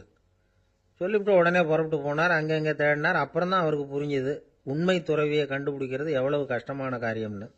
இருந்தாலும் ராஜா கிட்ட சொல்லியாச்சே, உண்மை துறவியை காட்டுறேன்னு. இப்போ என்ன பண்ணுறது? ராஜா கிட்ட சொன்னபடி நடக்கலைன்னா அவருக்கு கோபம் வந்துடும். அமைச்சர் ஒரு யோசனை பண்ணார். அவருக்கு ஒரு வழி தெரிஞ்சுது. அதுதான் சரின்னு முடிவு பண்ணார். அதாவது அந்த ஊரில் அவருக்கு தெரிஞ்ச நாடக நடிகர் ஒருத்தர் இருக்கிறார், நல்லா நடிப்பார். அவரை போய் பார்த்தார். இதை பாருப்பா, எனக்காக நீ ஒரு காரியம் செய்யணும்னார். என்னன்னு கேட்டார் அவர். நீ ஒரு துறவி மாதிரி கொஞ்ச நேரத்துக்கு நடிக்கணும். ராஜா உன்னை பார்த்துட்டு போகிற வரைக்கும் நடி, அது போதும். அதுக்காக உனக்கு 10,000 ரூபா தரேன் அப்படின்னார். அவர் எந்த காலத்தில் இவ்வளவு பணத்தை மொத்தமாக பார்த்துருக்கார். அதனால் உடனே சரின்னு ஒத்துக்கிட்டார். அமைச்சர் அரண்மனைக்கு திரும்பி வந்தார். என்ன அமைச்சரே, இன்னுமா ஒரு உண்மையான துறவி கிடைக்கலன்னார். உண்மையான துறவி ஒருத்தரை இப்போ தான் கொஞ்ச நேரத்துக்கு முன்னாடி பார்த்து பேசிவிட்டு வர்றேன். அவர் நம்ம ஊருக்கு வெளியில் குளத்தங்கரையில் உள்ள ஒரு ஆலமரத்துக்கு அடியில் உட்காந்துருக்கிறார் அப்படின்னார் இவர். அப்படின்னா உடனே புறப்படுங்க அப்படின்னார் ராஜா. பரிவாரங்களோடு புறப்பட்டார். அங்கே அந்த மரத்தடியில் அந்த ஆள் வேஷம் போட்டுக்கிட்டு துறவி மாதிரி உட்காந்துருக்கிறான். ராஜா நேராக போனார். அந்த துறவி காலில் பொத்துன்னு விழுந்து வணங்கினார். உடனே ராணி அவர் காலில் விழுந்தாங்க. அடுத்தபடியாக அமைச்சர் விழுந்தார். அவருக்கு தெரியும் இது நம்ம ஆள் தான்னு. இருந்தாலும் என்ன பண்ணுறது, நேரம். அப்புறம் பரிவாரங்கள்லாம் துறவி காலில் விழுந்து ஆசீர்வாதம் வாங்கிட்டாங்க. ராஜா அப்புறமா தங்கத்தட்டில் பொன்னையும் பொருளையும் வச்சு அந்த துறவிகிட்ட ரொம்ப பணிவாக நீட்டுறார். தாங்கள் தயவு பண்ணி இதை ஏற்றுக்கணும் அப்படின்னு வேண்டிக்கிட்டார். அந்த துறவி பற்று இல்லாமல் அதை பார்த்தார். எல்லாத்தையும் திறந்துவிட்ட எனக்கு இதெல்லாம் எதுக்காக அப்படின்னு சொல்லி அதை மறுத்துட்டாராம். ஆஹா, உண்மையான துறவியை பார்த்துட்டோம் அப்படிங்கிற ஆனந்தம் அரசருக்கு. ரொம்ப நிம்மதியாக திருப்தியாக திரும்பி வந்தார் அரண்மனைக்கு. அதுக்கப்புறம் அமைச்சர் யாருக்கும் தெரியாமல் அந்த துறவிகிட்ட ஓடினார். சொன்ன பிரகாரம் பணத்தை நீட்டினார். இந்தப்பா, நான் உங்ககிட்ட சொன்னபடி 10,000 ரூபா பணம் எடுத்துக்கோ அப்படின்னார். அந்த ஆள் ராஜா கிட்ட சொன்னது மாதிரியே எல்லாத்தையும் திறந்துவிட்ட எனக்கு இதெல்லாம் எதுக்காக வேணாம் அப்படின்னு விட்டாராம். நடித்த வரைக்கும் போதும்ப்பா, இனிமேல் இந்த நாடக வசனம்லாம் வேணாம், வேஷத்தை கலைச்சிரு, பணத்தை வாங்கிக்கோன்னார். இல்லைங்க, இது வேஷம் இல்லை, இது வசனமும் இல்லை, இது உண்மை. கொஞ்ச நேரம் துறவி மாதிரி நடித்ததுக்கே இந்த தேசத்து ராஜா, ராணி, அமைச்சர், பரிவாரங்கள் எல்லாம் என் காலில் விழுந்து வணங்குறாங்க. அப்படின்னா உண்மையான துறவியாக இருக்கிறது எவ்வளவு பெருமையான விஷயம். நான் உண்மையான துறவியாக ஆக போகிறேன், அப்படி முடிவும் பண்ணிட்டேன் அப்படின்னார் அந்த நடிகர். வேஷம் கூட எப்படிப்பட்ட விளைவுகளை உண்டு பண்ணுது பார்த்தீங்களா. நம்மால் ஒருத்தன் ரொம்ப வசதியாக தான் இருந்தான். ஒரு நாள் அவன் சொத்து பூரா திருட்டு போட்டுது. அதுக்கப்புறம் இவன் துறவி மாதிரி ஆயிட்டான். ஊர் ஊராக சுற்றினான். ஒரு குருநாதரை தேடி கண்டுபிடிச்சான். அவர்கிட்ட சீடனாக சேர்ந்துக்கிட்டான். அவனை பார்த்து ஒருத்தர் கேட்டார், நீ உண்மையான சீடன் தானான்னு. இல்லைங்க, சீடன் மாதிரி நடிச்சுக்கிட்டு இருக்கிறேன் அப்படின்னா. அது குரு துரோகம் இல்லையா அப்படின்னு கேட்டார் அவர். இல்லைங்க, நான் பண்ணது குரு துரோகம் இல்லை, என் குரு பண்ணது தான் துரோகம். என்னுடைய பணத்தை கொள்ளையடிச்சது இவர் தான். அதை எங்கே வச்சிருக்காருன்னு கண்டுபிடிக்கிறதுக்காக தான் இவர்கிட்ட சீடனாக சேர்ந்துருக்கிறேன் அப்படின்னா. ஒரு ஆள் இருந்தான், நிறைய பணம் சம்பாதிச்சான். ஆனால் செலவு பண்ண மனசு வரல. கருமி. அவன் என்ன பண்ணா, சேர்த்த பணம் பூராவையும் ஒரு மரத்தடியில் புதைச்சி வச்சிருந்தான். வாரத்துக்கு ஒரு தடவை அந்த மரத்தடிக்கு வருவான். புதைச்ச இடத்த ஆவலோடு பார்த்துக்கிட்டு இருப்பான். அதுக்கப்புறம் போயிடுவான். அவ்வளவுதான். ஒரு நாள் ஒரு திருடன் வந்தான். இவன் புதைச்சி வச்சிருந்ததெல்லாம் எடுத்துட்டு போட்டான். இது தெரிஞ்சு போச்சு. அந்த கருமி புலம்ப ஆரம்பிச்சிட்டான். இவன் புலம்பலை கேட்டதும் அக்கம் பக்கத்தில் இருந்தவங்கெல்லாம் ஓடி வந்தாங்க. என்ன விஷயம்னு விசாரிச்சாங்க. இவன் சொன்னான். ஒரு பெரியவர் கேட்டார், ஏப்பா வாரம் வந்து இந்த இடத்த பார்க்கறதாக சொன்னியே, எப்போவாவது இதில் இருக்கிற பணத்தை எடுத்து செலவு பண்ணியிருக்கியா அப்படின்னு கேட்டார். நான் அப்பப்போ வந்து அதை பார்க்கறது தான் வழக்கம், அதை தொட்டதே இல்லைன்னு அவன். சரி, அப்படின்னா இப்போவும் நீ அதே மாதிரி வாரம் ஒரு தடவை வந்து இந்த இடத்த பார்த்துட்டு போகலாமே அப்படின்னாராம் அந்த பெரியவர். அதுவும் சரிதானே, எவ்வளவு காலமானாலும் அவன் அந்த பணத்தை எடுத்து செலவு பண்ண போறதில்ல. அப்படி இருக்கிறப்ப உள்ளே பணம் இருந்தாலும் ஒன்று தான், இல்லாமல் போனாலும் ஒன்று தான். இதிலிருந்து என்ன புரியுதுன்னா, ஒருத்தர்கிட்ட இருக்கிற பணத்தை கொண்டு அவர் பணக்காரரா ஏழையா அப்படின்னு முடிவு செய்கிறது சரியில்லை. அந்த செல்வத்தை அனுபவிக்கிற திறன், பயன்படுத்துகிற திறன், அதை வச்சு தான் அவர் ஏழையா பணக்காரரா அப்படிங்கிறத நிர்ணயம் பண்ணணும். அதுதான் சரி. செலவு பண்ண தெரியாதவன் சேகரம் பண்ணிகிட்டே இருக்கிறதுனால என்ன பிரயோஜனம்? தலைமுடியே இல்லாதவன் தாராளமாக சீப்புகளை வாங்கி சேகரம் பண்ணுறது மாதிரி தானே இது. சில சமயம் செலவு பண்ண நாம் தயாராக இருந்தால் கூட அந்த செல்வம் நமக்கு பயன்படுறதில்ல. அரேபியாவில் ஒரு நகை வியாபாரி விலை உயர்ந்த முத்துக்களை எல்லாம் அவர் வச்சு வியாபாரம் பண்ணிட்டு இருந்தார். அவர் ஒரு சமயம் ஒரு பாலைவனம் வழியாக போயிட்டு இருக்கிறார் ஒட்டகத்தில். அப்போ திடீர்னு கடுமையான புயல் வீச ஆரம்பிச்சுட்டுது. திசை தவறி இவர் எங்கேயோ வந்துட்டார். கூட வந்தவங்களையும் காணல, எங்கே போனாங்களோ தெரியல. இவர் ரொம்ப பயந்து போய் அங்கேயும் எங்கேயுமா அலைஞ்சு திரியிறார். வழியே தெரியல. பசி கடுமையாயிட்டுது. ஒட்டகத்து முதுகில் ஒரு மூட்டை இருந்தது. அதை பிரித்து பார்த்தார். உள்ளே ஏதாவது இருக்கான்னு தேடி பார்க்குறார். அது வரைக்கும் கண்ணில் தட்டுப்படாத அபூர்வமான ஒரு பை கண்ணில் பட்டுது. ஆஹா, அதில் ஏதாவது சாப்பிட்றதுக்கு இருக்கும் அப்படின்னு நினச்சி ஆவலாக அதை பிரித்து பார்க்குறார். அந்த பையில் விலை உயர்ந்த முத்துக்கள் நிறைய இருந்துதான். அப்போ தான் அவர் நினச்சாராம், விலை உயர்ந்த முத்துக்கள் கூட சாப்பிட்றதுக்கு உணவாக முடியாது அப்படிங்கிறத புரிஞ்சுக்கிட்டாராம். எந்த நேரத்தில் எது நமக்கு தேவையோ அது நமக்கு தாராளமாக கிடைக்கணும். அப்படி அது கிடைக்கிறதுக்கு நம்மகிட்ட இருக்கிற செல்வம் பயன்படணும். அது நமக்கும் பயன்படலாம், நம்ம மூலமாக அடுத்தவங்களுக்கும் பயன்படலாம். அதுதான் செல்வத்தின் பயன். ஒரு மரத்தடியில் ஒருத்தன் உட்காந்து அழுதுகிட்டு இருந்தான். அந்த பக்கமாக வந்த இன்னொருத்தன் ஏப்பா அழுதுகிட்டு இருக்கிறேன்னு கேட்டான். இந்த இடத்துல தான் பூமிக்கு அடியில் பணம் இருக்குது, புதைச்ச இடம் தெரியல, அதான் அழறேன் அப்படின்னா. நல்லா ஞாபகப்படுத்தி பாரு, எந்த இடத்துல புதைச்ச அப்படின்னு கேட்டான் இவன். அது எப்படி எனக்கு தெரியும், புதைச்சி வச்சிருக்கிறவன் நான் இல்லையே, எங்கள் எழுத்த வீட்டுக்காரன் அப்படின்னானா இவன். அந்த ஆள் என்னை கண்ணா புண்ணான்னு திட்டிவிட்டான் சார், அதை நினச்சா எனக்கு ரொம்ப வருத்தமாக இருக்குது அப்படின்னு சொல்லி கவலைப்பட்டார் ஒருத்தர். இதில் கவலைப்படுறதுக்கு என்ன இருக்குது அப்படின்னார் ஒரு பெரியவர். அவர் ஒரு மகான். என்ன சார் இப்படி சொல்கிறீங்க, ஒருத்தர் நம்ம பார்த்து திட்டுனா வருத்தமாக இருக்காதா அப்படின்னார். அது எப்படி வருத்தமாக இருக்கும், திட்டுறதுங்கிறது என்ன, அது வெறும் சத்தம் தானே அப்படின்னார் அந்த பெரியவர். நம்ம ஆளுக்கு தலையை பிச்சுக்கலாம் போல இருந்தது. இருக்காது அப்படின்னா நமக்கு அப்படி தானே தோணுது. அந்த பெரியவர் சொல்கிறது ரொம்ப பெரிய விஷயம். அதை நாம் புரிஞ்சிக்க முயற்சி பண்ணலாம்னா நடைமுறை வாழ்க்கைக்கே அது ஒத்து வர்றது மாதிரி தெரிய மாட்டேங்குது. இருந்தாலும் அந்த பெரியவர் அதுக்கு என்னதான் விளக்கம் கொடுக்குறாருன்னு பார்ப்போமே. ஒரு ரயில் போயிட்டுருக்கு. அதில் ஒரு சாது போயிட்டுருக்கார். அந்த ரயில் வந்து அவர் ஹரித்வாரம் போயிட்டுருக்கார். அவர் ரயிலில் ஏகப்பட்ட கூட்டம். நம்ம ஊர் ரயில் கேட்க வேணும், டிக்கெட் வாங்கிட்டு கொஞ்சம் பேர், வாங்காத கொஞ்சம் பேர். அது என்னத்துக்கு அனாவசியமாக டிக்கெட் அப்படிங்கிற நினப்பில் பாதி பேர். இந்த கூட்டத்துக்கு மத்தியில் அந்த சாதுவும் போயிட்டுருக்கிறார். உட்கார்றதுக்காக இருந்த இடத்துல ஒரு ஆள் படுத்துருக்கிறான். கொஞ்சம் முரட்டு ஆசாமி. அவன் கால் பக்கத்தில் கொஞ்சோண்டு இடம் பாக்கி இருந்தது. அந்த இடத்துல இந்த சாது உட்காந்துருந்தார். மெதுவாக உட்காந்துக்கிட்டார் போய். ஆனால் அந்த ஆள் ராத்திரி பூரா இவரை காலால் உதச்சிக்கிட்டே இருக்கிறான். அது இவருக்கு ரொம்ப அவமானமாக பட்டுது. அதனால் துக்கம் ஏற்பட்டுது. இருந்தாலும் அதை ஒரு மாதிரியாக சகிச்சுக்கிட்டே இவர் வந்து சேர்ந்தார். பொழுது விடிஞ்சுது. அந்த சாது ஹரித்வார் வந்து சேர்ந்தார். அங்கே ஒரு பெரிய ஞானியை சந்தித்தார். ராத்திரி ரயிலில் அந்த ஆள் உதைச்சதையும் அதனால் தனக்கு ஏற்பட்ட துக்கத்தையும் இந்த சாது அந்த ஞானிகிட்ட சொன்னார். சொல்லிவிட்டு, ஏன் சுவாமி, எனக்கு துக்கம் ஏற்பட்டதே அது தப்பா அப்படின்னு கேட்டார். தவறு தான்னார் அந்த ஞானி. உனக்கு இன்னமும் தேக அபிமானம் போகலைங்கிறது தான் அது காட்டுது. அஷ்டாவக்கிரர் என்ன சொல்றார் தெரியுமா? உண்மையான ஞானி யாராவது தன்னை வந்தனை செய்தால் அதற்காக சந்தோஷப்பட மாட்டார், யாராவது நிந்தனை செய்தால் அதற்காக வருத்தப்பட மாட்டார் அப்படின்னு சொல்றார். நிந்தனைங்கிறது ஒரு ஒலி தான். தேகாபிமானம் இருக்கிற வரைக்கும் இந்த ஒலி நம்மளை வேதனைப்படுத்தும். நான் தேகம் இல்லை, ஆத்மா அப்படிங்கிற நினைவு இருந்தா இந்த ஒலி நம்மளை பாதிக்காது. மனு என்ன சொல்றார் தெரியுமா? ஒரு சாதகன் பாராட்டுதலை விஷம்னு நினைச்சு பயப்படணும், அவமானத்தை அமிர்தம்னு நினைச்சு சந்தோஷப்படணுங்கிறார். அவமானப்பட்டா கவலைப்படாம எப்படி இருக்க முடியும் அப்படின்னு தான் நமக்கு தோணும்.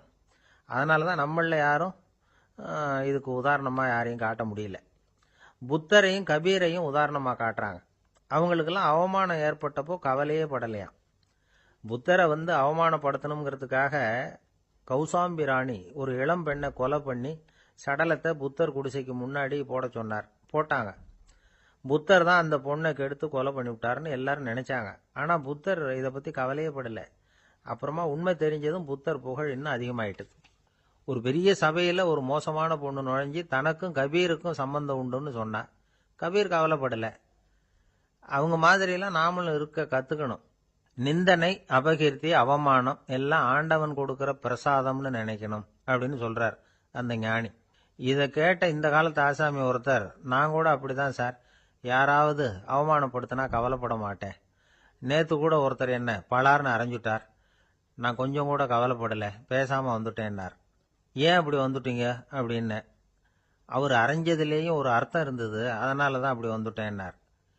ஏன் அரைஞ்சாருன்னு கேட்டேன். 10 வருஷத்துக்கு முன்னாடி 15 ரூபா அவர்கிட்ட கடன் வாங்கினேன், அதை கேட்டு கேட்டு பார்த்துட்டு கடைசியாக தான் அரைஞ்சார் அப்படின்னார். ஆண்டவனுடைய பிரசாதம் இவருக்கு அடிக்கடி கிடைக்கும் போல இருக்கு. மார்கழி திங்கள் மதி நிறைந்த நன்னாளால் நீராடப் போதுவீர் போதுமினோ நேரிழையீர் சீர்மல்கும் மாய்பாடிச் செல்வச் சிறுமீர்கள் கூர்வேல் கொடும் தொடிலன் நந்தகோபன் குமரன் ஏறார்ந்த கண்ணி யசோதை இளம் சிங்கம் கார்மேனிச் செங்கண் கதிர் மதியம் போல் முகத்தான் நாராயணனே நமக்கே பறை தருவான் பாரோர் புகழப் படிந்தேலோர் எம்பாவாய். முதல் பாசுரம். இதனுடைய பொருளை முதலில் சுருக்கமாக பார்த்துவிட்டு பிறகு நாம் விரிவாக சிந்திப்பது பொருத்தம் என்று கருதி உரை முதலில் சொல்லிவிடுகிறேன். நேரிழையீர் சிறந்த ஆபரணங்களை அணிந்த பெண்களே, வளம் நிறைந்த திரு ஆயர்பாடியின் செல்வச் சிறுமியர்களாகிய நாம் காத்திருந்த மார்கழி மாதம், பூரண சந்திரனுடன் கூடிய பௌர்ணமி நன்னாள், நாம் அனைவரும் கூடி மார்கழி நீராட்டத்தில் கலந்து கொள்ள வேண்டாமா? நீராட விருப்பமுடையவர்கள் அனைவரும் வாருங்கள் வாருங்கள். கூர்மையான வேலாயுதத்தை கைகளில் கொண்டவனும் கொடிய போர்த்தொழிலில் வல்லவனுமான நந்தகோபரின் திருமகன் கண்ணன், அழகிய கண்களை உடைய யசோதைக்கு வாய்த்த சிங்கக்குட்டி போன்றவன், மேக நிறத்தவன், சிவந்த கண்களை உடையவன். அவனது கண்கள் சூரியன் போன்றும் சந்திரன் போன்றும் ஒளி வீசக்கூடியவை. அவன் நாராயணன். அவன் நிச்சயம் நமக்கு நோன்பின் பலனை, அதாவது பறை அருள்வான். அதன் பயனாக உலகம் நம்மை புகழும். வாருங்கள் நீராட என்று அழைப்பதாக அமைந்திருக்கிற முதல் பாடல் இந்த பாடல். மார்கழி திங்கள் மதி நிறைந்த நன்னாளால் என்று சிறந்த மார்கழி மாதத்திலே பௌர்ணமி நல்ல நாளிலே இந்த நோன்பு தொடங்குகிறது என்று தொடங்குகிறாள். எதை தொடங்குவதற்கும் நல்ல காலம் வாய்ப்பது என்பது பெரிய காரியம். அதிலும் இறைவனை வணங்குவதற்கு எந்த நாள் தொடங்குகிறதோ அந்த நாள் நல்ல நாள். திங்கள் என்ற சொல்லினாலே பௌர்ணமியை குறிப்பது வழக்கம், முழு நிலவை குறிப்பது வழக்கம். ஆனால் பழைய காலத்தில் காலக்கணக்கு என்பதே பௌர்ணமி நிலவை அடிப்படையாக வைத்து சாந்திராயன மாதக்கணக்கு தொடங்கியமையினால் பௌர்ணமி எப்போதும் மாதத்தின் தொடக்கமாக கருதப்பட்டது. இந்த மார்கழி மாதம் கொண்டாடத்தக்க ஒரு காலம். பல காரணங்கள். இதமான குளிர், அளவான பனி, செழுமையான மழை பெய்து எல்லா இடத்திலும் நீர் வளம் நிரம்பி இருக்கிற ஒரு காலம், மழை முடிந்து விளைச்சல் தொடங்கி இருக்கிற ஒரு காலம், கறவைகள் நிறைய பால் கொடுக்கிற ஒரு பொற்காலம். அப்பொழுது ஆயர்பாடியில் மக்கள் மகிழ்வதில் என்ன வித்தியாசம் இருக்கிறது? அரசர்கள் கூட திக்விஜயத்திற்கு தேர்ந்தெடுத்துக் கொள்ளுகிற காலம் மார்கழி மாதம். எனவே அந்த மார்கழியை கொண்டாடினார்கள். அது மட்டும் அல்ல, இது ஒரு வெறும் இலக்கியம் அல்ல, ஞான நூல். ஒரு நாளை நாம் பகல் இரவு என்று பிரித்து அதில் பிரம்ம முகூர்த்தம் என்று சிற்றம் சிறுகாலைக்கு முந்திய நேரத்தை கொண்டாடுகிறோம். அப்படி ஒரு வருடமே தேவர்களுக்கு நாளாக மாறுகிற காலத்தில் மார்கழி தேவர்களின் விடியலாய் பிரம்ம முகூர்த்தமாய் கருதப்படுகிறது. மனதை மயக்கும் அந்த மாதத்தில் காற்று மண்டலம் மாசுபடாமல் இருக்கிறது. உடலும் உள்ளமும் புத்துணர்ச்சி உடையதாக விளம்புகிறது. சரியாக சொல்வதென்று சொன்னால் உலகம் தன்னை புதுப்பித்துக் கொள்ளும் பொற்காலம். உலகம் தன்னை புதுப்பித்துக் கொள்ளும் பொற்காலம். அந்நேரத்தில் நாம் நம்மை புதுப்பித்துக் கொள்ளுவதற்குத்தான் மார்கழியில் நோன்பு.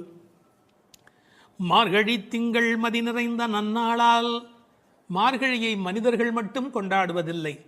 நான் மாதங்களில் மார்கழி என்று கீதையில் கண்ணன் தன்னை மார்கழியாகவே அடையாளம் காணுகிறார். மதி நிறைந்த நன்னாள் என்றாள். ஒரு சின்ன குறிப்பு இருக்கிறது. மதி நிறையும் போது மதி குறையும். என்ன? மதி நிறையும் போது மதி குறையும். பௌர்ணமி நாளில் சில பேருடைய மதி பாதிக்கப்படும். ஆங்கிலத்தில் லுனார் என்ற சொல்லும் லுனாட்டிக் என்ற சொல்லும் ஒன்றுக்கொன்று தொடர்புடையவை. உணர்ச்சி மேலோங்குவதால் மனம் தடுமாறுகிற காலம் மதி நிறைகிற காலம். நாம் உணர்ச்சியை வென்று அறிவை கொண்டு இறைவனை அடைய வேண்டும் என்பதற்காக அந்த மாதம் கொண்டாடப்படுகிறது. மார்கழி மாதத்தின் பௌர்ணமி கொண்டாடப்படுகிறது. மூன்த் என்ற சொல்லும் மந்த் என்ற சொல்லும் ஒன்றிலிருந்து ஒன்று அடிப்படையாக பிறந்தது என்று ஆங்கிலத்திலே ஒரு கணக்கு உண்டு. எனவே மார்கழியை கொண்டாடி அதில் பௌர்ணமியை கொண்டாடுகிறார்கள்.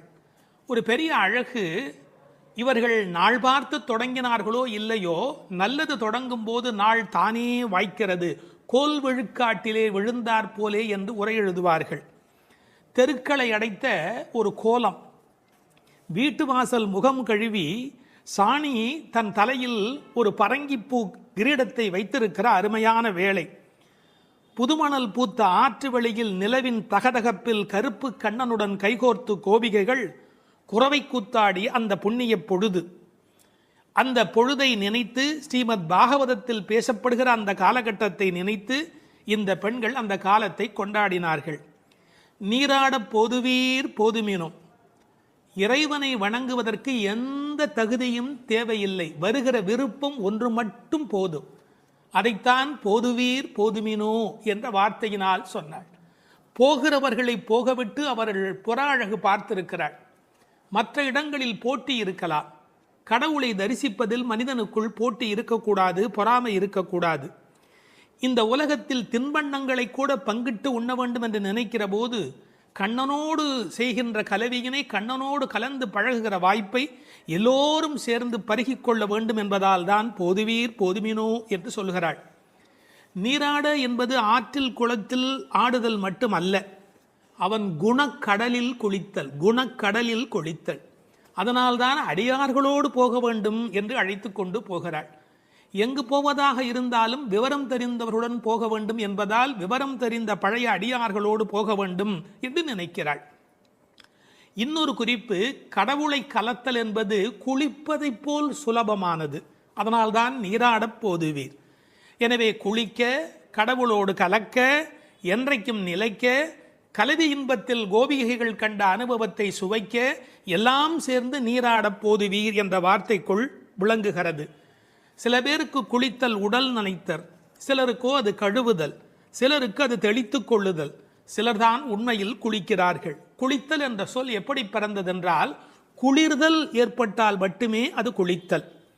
ஆற்றில் சுடித்தோடும் வெள்ளத்தில் நனைகிற போது ஆன்மா விழிப்படைகிறது. பிரபஞ்ச நுகர்ச்சி நீங்கி நமக்கு ஆத்ம அனுபவம் தானே கிடைக்கிறது. தண்ணீர் ஒரு தியாகி, தான் அழுக்காகி பிறரை தூய்மையாக்கும் ஒரு உன்னத தியாகி. அந்த நீராட்டம் இறை அனுபவம் என்ற பொருளிலே இங்கு பேசப்பட்டது. இது ஆயர்பாடி. எப்படிப்பட்ட ஆயர்பாடி தெரியுமா? சீர்மல்கும் ஆயர்பாடி. செல்வச் சிறுமியர்கள். சீர் என்பது என்ன? பசு, எருமை, ஆடு என்கின்ற செல்வங்கள் நிறைந்திருக்கிற இடம், 3 வகையான கன்று ஈனுவதற்கு முந்தைய பசு, கன்று ஈன்ற பசு, கன்று ஈன்று நிறுத்திய பசு, இப்படி 3 வகையான அந்த ஆனிரையும் நிறைந்திருக்கிற இடம். கண்ணன் பிறந்த பிறகு அவன் கைப்பட்டதாலே எல்லாம் அதிகமாக பால் கறப்பதால் செல்வம் செழித்தோங்கி இருப்பதால் செல்வ சிறுமியர்கள். மாடு என்பது தமிழிலே செல்வத்தை குறிக்கும். ஒரு ஆச்சரியம், கேட்டில் என்கிற ஆங்கில சொல்லும் செல்வத்தின் குறியீடு. சிறுமீர்கள் என்றது என்ன என்றால் கண்ணனுக்கு ஒத்த வயதுடையீர் என்று பொருள். இப்போது யாரை பார்க்க போகிறார்கள்? கண்ணன் திருமாளிகை, அது நந்தகோபருடைய திருமாளிகை. அவர் சாதாரணமானப்பட்டவர் அல்ல, கூர்வேல் கொடுந்தொழிலன். அச்சத்தை ஏற்படுத்துவாரா என்றால் நன்றாக சாதுவாகத்தான் இருந்தால், பசும்புல் சாப மிதியாதவராய் இருந்தார். ஆனால் கண்ணனுக்கு தொடர்ந்து அசுரர்களால் துன்பம் வந்த காரணத்தினாலே எப்போதும் கையில் வேலோடு போருக்கு தயாராக இருப்பதைப் போல் இருக்கிற கூர்வேல் கொடும் தொழிலன் நந்தகோபன். அவன் குமரன், அடங்கி ஒடுங்கி இருக்கிற அழகான அப்பாவிடத்தில் அடக்கமான பிள்ளை. ஏறானந்த கண்ணி யசோதை இளம் சிங்கம். அவள் கண்ணுக்கு அழகு எப்படி வந்து சேர்ந்தது? அழகு, எழுச்சி, இளமை இவையுடைய கண்ணாக அவள் விளங்குகின்றாளே, எங்கிருந்து வந்தது? கண்ணனையே வைத்த கண் வாங்காமல் பார்த்து கண்ணனை கண்ணில் குடியேற்றியதால் வந்த அழகு. ஒரு நல்ல மகனை பெற்றால் தாய் தந்தைக்கு எத்தனை புகழ் பாருங்கள். ஒரு ஆழ்வார் அனுபவிக்கிறார், அழுகையும் அஞ்சினோக்கும் மண்ணோக்கும் தொழுகையும் இவை கண்ட கண்ணீரே என்று அந்த யசோதையின் கண்கள் கொண்டாடப்படுகின்றன. அங்கு இளம் சிறுமி என்ற வார்த்தையை பயன்படுத்தினாள், இங்கு யசோதை இளம் சிங்கம் என்று சொல்லுகிறாள். அப்பாவிடத்தில் குமரன், ஆனால் தாயிடத்திலே எப்போதும் பிள்ளைகள் வம்பு செய்யும் இளம் சிங்கம். கார்மேனி செங்கண் கதிர்மதியம் போல் முகத்தான், கருப்பான உடல், அதில் சிவப்பான கண்கள். செங்கண் என்பதை சிவந்த என்று பொருள் கொள்வதை விட செம்மை என்று பொருள் கொண்டால் இன்னும் அழகு. கதிர்மதியம் போல் முகத்தார், ஒரு முகமே நிலவாகவும் சூரியனாகவும் எப்படி இருக்க முடியும்? முடியும். நீங்கள் நன்றாக நரசிம்ம அவதாரத்தை உற்று நோக்கினால், எதிரியான இரண்யகசிபுவை நெருப்பு எழப் பார்த்தவன் பக்கத்தில் இருக்கிற பிரகலாதனை அன்பு கனிய பார்க்கிறான். ஒரே நேரத்தில் சந்திரனாய், ஒரே நேரத்தில் சூரியனாய் நரசிங்க பெருமாள் இருக்கிறார். சிங்கமே இருக்கும் என்றால் இந்த மற்றைய பெருமானுடைய கருணையினை என்ன என்று சொல்வது? எனவே கதிர்மதியம் போல் முகத்தார். முதல் பாட்டிலேயே நாராயண மகாமந்திரத்தை உச்சரித்து, நாராயணனே ஒரே பரம்பொருள் நமக்கே வரை தருவான். அந்த நமக்கே என்பதில் கவலைப்படாதீர்கள், நமக்கு நிச்சயம். பறை என்பது தோல் கருவியாக அடையாளப்படுத்தப்பட்டாலும் புருஷார்த்தங்களை குறிப்பது, அடைய வேண்டிய எல்லா நிறைவையும் தருவது. பாரோர் புகழப் படிந்தேலோர் எம்பாவாய். இந்த ஊர் புகழும், உலக நலனுக்கு மழை கிடைக்கும், நம்மையும் எல்லோரும் புகழ்வார்கள். படிந்தேலோர், நீரில் நன்கு படிந்து வாருங்கள் என்று அழைக்கிறாள். இது முதல் பாட்டின் பொருள்.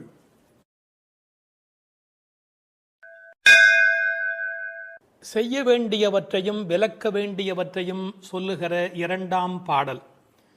வையத்து வாழ்வீர்கள் நாமும் நம் பாவைக்குச் செய்யும் கெரிசைகள் கேளீரோ. பார்க்கடலுள் பையத்துயின்ற பரமன் அடிபாடி நெய்யுண்ணோம் பாலுண்ணோம். நாட்காலே நீராடி மையிட்டெழுதோம் மலர் இட்டு நாம் முடியோம். செய்யாதன செய்யோம் தீக்குறளைச் சென்றோதோம். ஐயமும் பிச்சையும் ஆம்தனையும் கைகாட்டி உய்யுமாறு எண்ணி உகந்தேலோர் எம்பாவாய். பாடலின் பொருள். இந்த உலகத்தில் வாழும் பேறு பெற்றவர்களே, நாம் நமது இந்த பாவை நோன்புக்கென கைக்கொள்ளும் முறைகளை கேட்டுக்கொள்ளுங்கள். திருப்பார்கடலில் யோக நித்திரை புரிகின்ற எம்பெருமானின் திருவடிகளை புகழ்ந்து பாடுவோம். நெய், பால் என்று நாவிற்கு ருசியான பண்டங்களை தேடி நாம் ஓடமாட்டோம், உண்ணமாட்டோம். விடியற்காலையில் நீராடுவோம். உடலை அலங்குபடுத்திக் கொள்ளுகிற கண்ணுக்கு மையிடுதல், கூந்தலுக்கு மலரால் அலங்காரம் செய்து கொள்ளுதல் ஆகிய அழகு செய்யும் செயல்களை ஒதுக்கி வைப்போம். செய்யத்தகாதன என்று விலக்கப்பட்ட செயல்களை ஒருபோதும் செய்ய மாட்டோம். கோள் சொல்லுதலை செய்ய மாட்டோம். முடிந்த அளவுக்கு தான தர்மங்கள் செய்வோம். உய்ந்து போவதற்கான வழியை நினைத்து மகிழ்ச்சியோடு இந்த நோன்பில் நாம் ஈடுபடுவோம் என்பது பாடலின் திரண்ட பொருள். வையத்து வாழ்வீர்கள் நாமும் நம் பாவைக்கு செய்யும் கெரிசைகள் கேளீரோ. வையத்து வாழ்வீர்கள். நான் ஒரு முரண் சொல்லட்டுமா? இந்த உலகத்தில் பல பேர் தனக்குள் மட்டும் வாழ்கிறார்கள். எப்படி? உச்சந்தலையிலிருந்து உள்ளங்காலுக்குள்ளாக அவர்கள் உலகமே முடிந்து விடுகிறது. தான் தான் தான் தான் என்று தன்னை பற்றி மட்டுமே கவலைப்படுகிறார்கள், தன்னில் மட்டுமே வாழ்கிறார்கள். ஆனால் இவர்கள் வையத்து வாழ்வீர்கள். அதாவது ஊரும் உலகும் நன்மை பெற வேண்டும் என்ற நல்லெண்ணத்தோடு வாழ்கிறார்கள். நாம் பிரபஞ்சத்தோடு பின்னப்பட்டிருக்கிறவர்கள் என்கிற எண்ணத்தோடு இந்த வையத்தை பற்றிய கவலை உடையவர்கள். எனவே வையத்தில் வாழ்கிறவர்கள் வையத்து வாழ்வீர்கள். இந்த வையம் என்ற சொல்லின் மூலம் வையத்து வாழ்வாங்கு வாழ்தல் என்ற திருவள்ளுவர் நமக்கு நினைவூட்டப்படுகிறார்.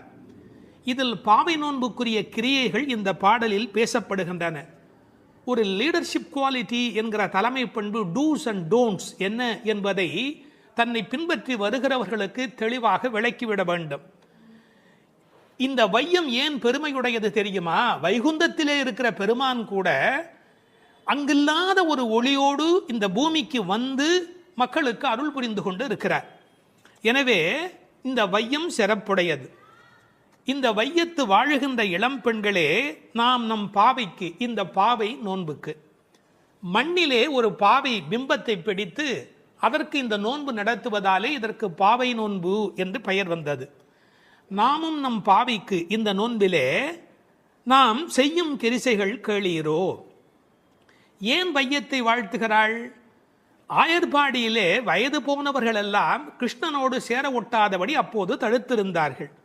இப்போது அனுமதி கொடுத்திருப்பதாலே அவர்களை வாழ்த்துகிறாள் என்று எடுத்துக்கொள்ளலாம். என்ன கிரிசைகள், செய்யும் கிரிசைகள்? இது அபிசார ஹோமத்தை போல் பிறரை அழிப்பதற்கான ஒரு முயற்சி அல்ல, வாழச் செய்யும் நோன்பு. இதில் நீங்கள் காது கொடுத்து கேட்பதே இன்பம். இது பெருமானுடைய பெருமையினை நீங்கள் காது கொடுத்து கேட்பதே பெருமை. இந்த பாவை நோன்பை பற்றி தொடங்குகிறவள் அன்றைக்கு கண்ணால் கோபியர்கள் அனுபவித்ததை நாம் காதால் இன்றைக்கு அனுபவித்துக் கொண்டிருப்பதால் வையத்து வாழ்பவர்கள். அதற்கு அடுத்த வரி காதால் எப்படி அனுபவிக்கிறார்கள்? பையத்துயின்ற பரமன் அடிபாடி நெய்யுண்ணோம் பையத்துயின்ற பரமன். இந்த பைய என்று சொல் இருக்கிறதே, பொதுவாக தமிழிலே எல்லாருக்கும் புரியும் என்று சொல்ல முடியாது. பாண்டி நாட்டு வார்த்தை. தமிழ்நாட்டிலே மதுரைக்கு அப்புறமாக தெற்கு புறத்துக்கு நீங்கள் போனால்தான் பைய என்ற வார்த்தையை கேட்கலாம். யாராவது வந்தால் பைய வாங்க, பைய இருங்க, பைய போலாமே, பைய மெதுவா அப்படின்னு. அவர் எப்படி படுத்திருக்கிறாராம் பாம்புல, பாம்புக்கு நோகுமோ தனக்கு நோகுமோ அப்படின்னு பட்டும் படாமலும் படுத்திருக்கிறாராம். சரியா சொல்றதா இருந்தால் தூங்காமல் தூங்கி கொண்டு இருக்கிறாராம். ஏன்? அது யோக நித்திரை, அரிதுயில் அல்லவா? காரணம், முழுமுதற் பொருளாகிய நாராயணன் உறங்கிவிட்டால் இந்த உலகம் என்னாகும்? கூப்பீடு கேட்கும் இடமாக அந்த பார்க்கடலுள் வந்து அவன் படுத்து கிடக்கிறான்.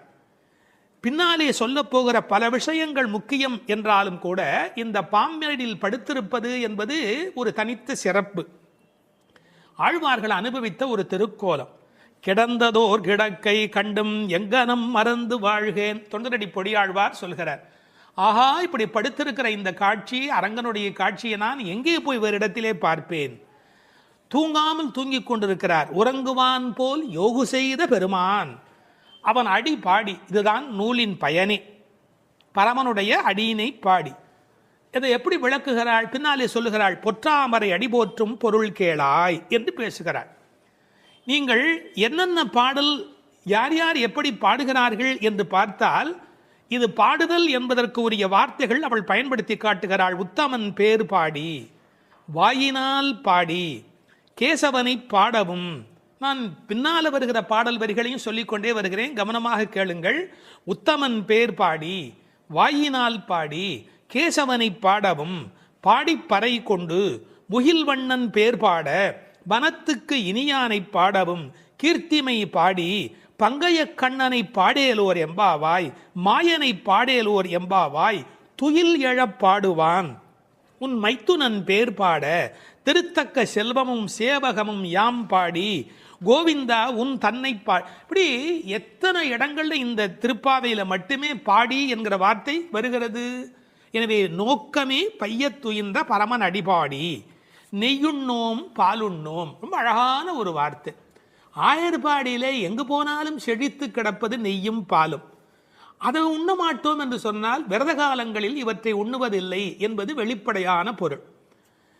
நெய், பால் இதை உண்ணாமல் இருப்பதற்கு இன்னொரு ரசமான காரணம் ஒன்று உண்டு. இப்போ நமக்கு ஒருவர் மீது பிரியம் இருக்கிறது என்று வைத்துக் கொள்ளுங்கள், அவர்களுக்கு ஒரு பொருள் மீது பிரியம் இருக்கிறது என்று வைத்துக் கொள்ளுங்கள். அதை யாராவது நமக்கு கொண்டு வந்து கொடுத்தால் சாப்பிட மாட்டோம்.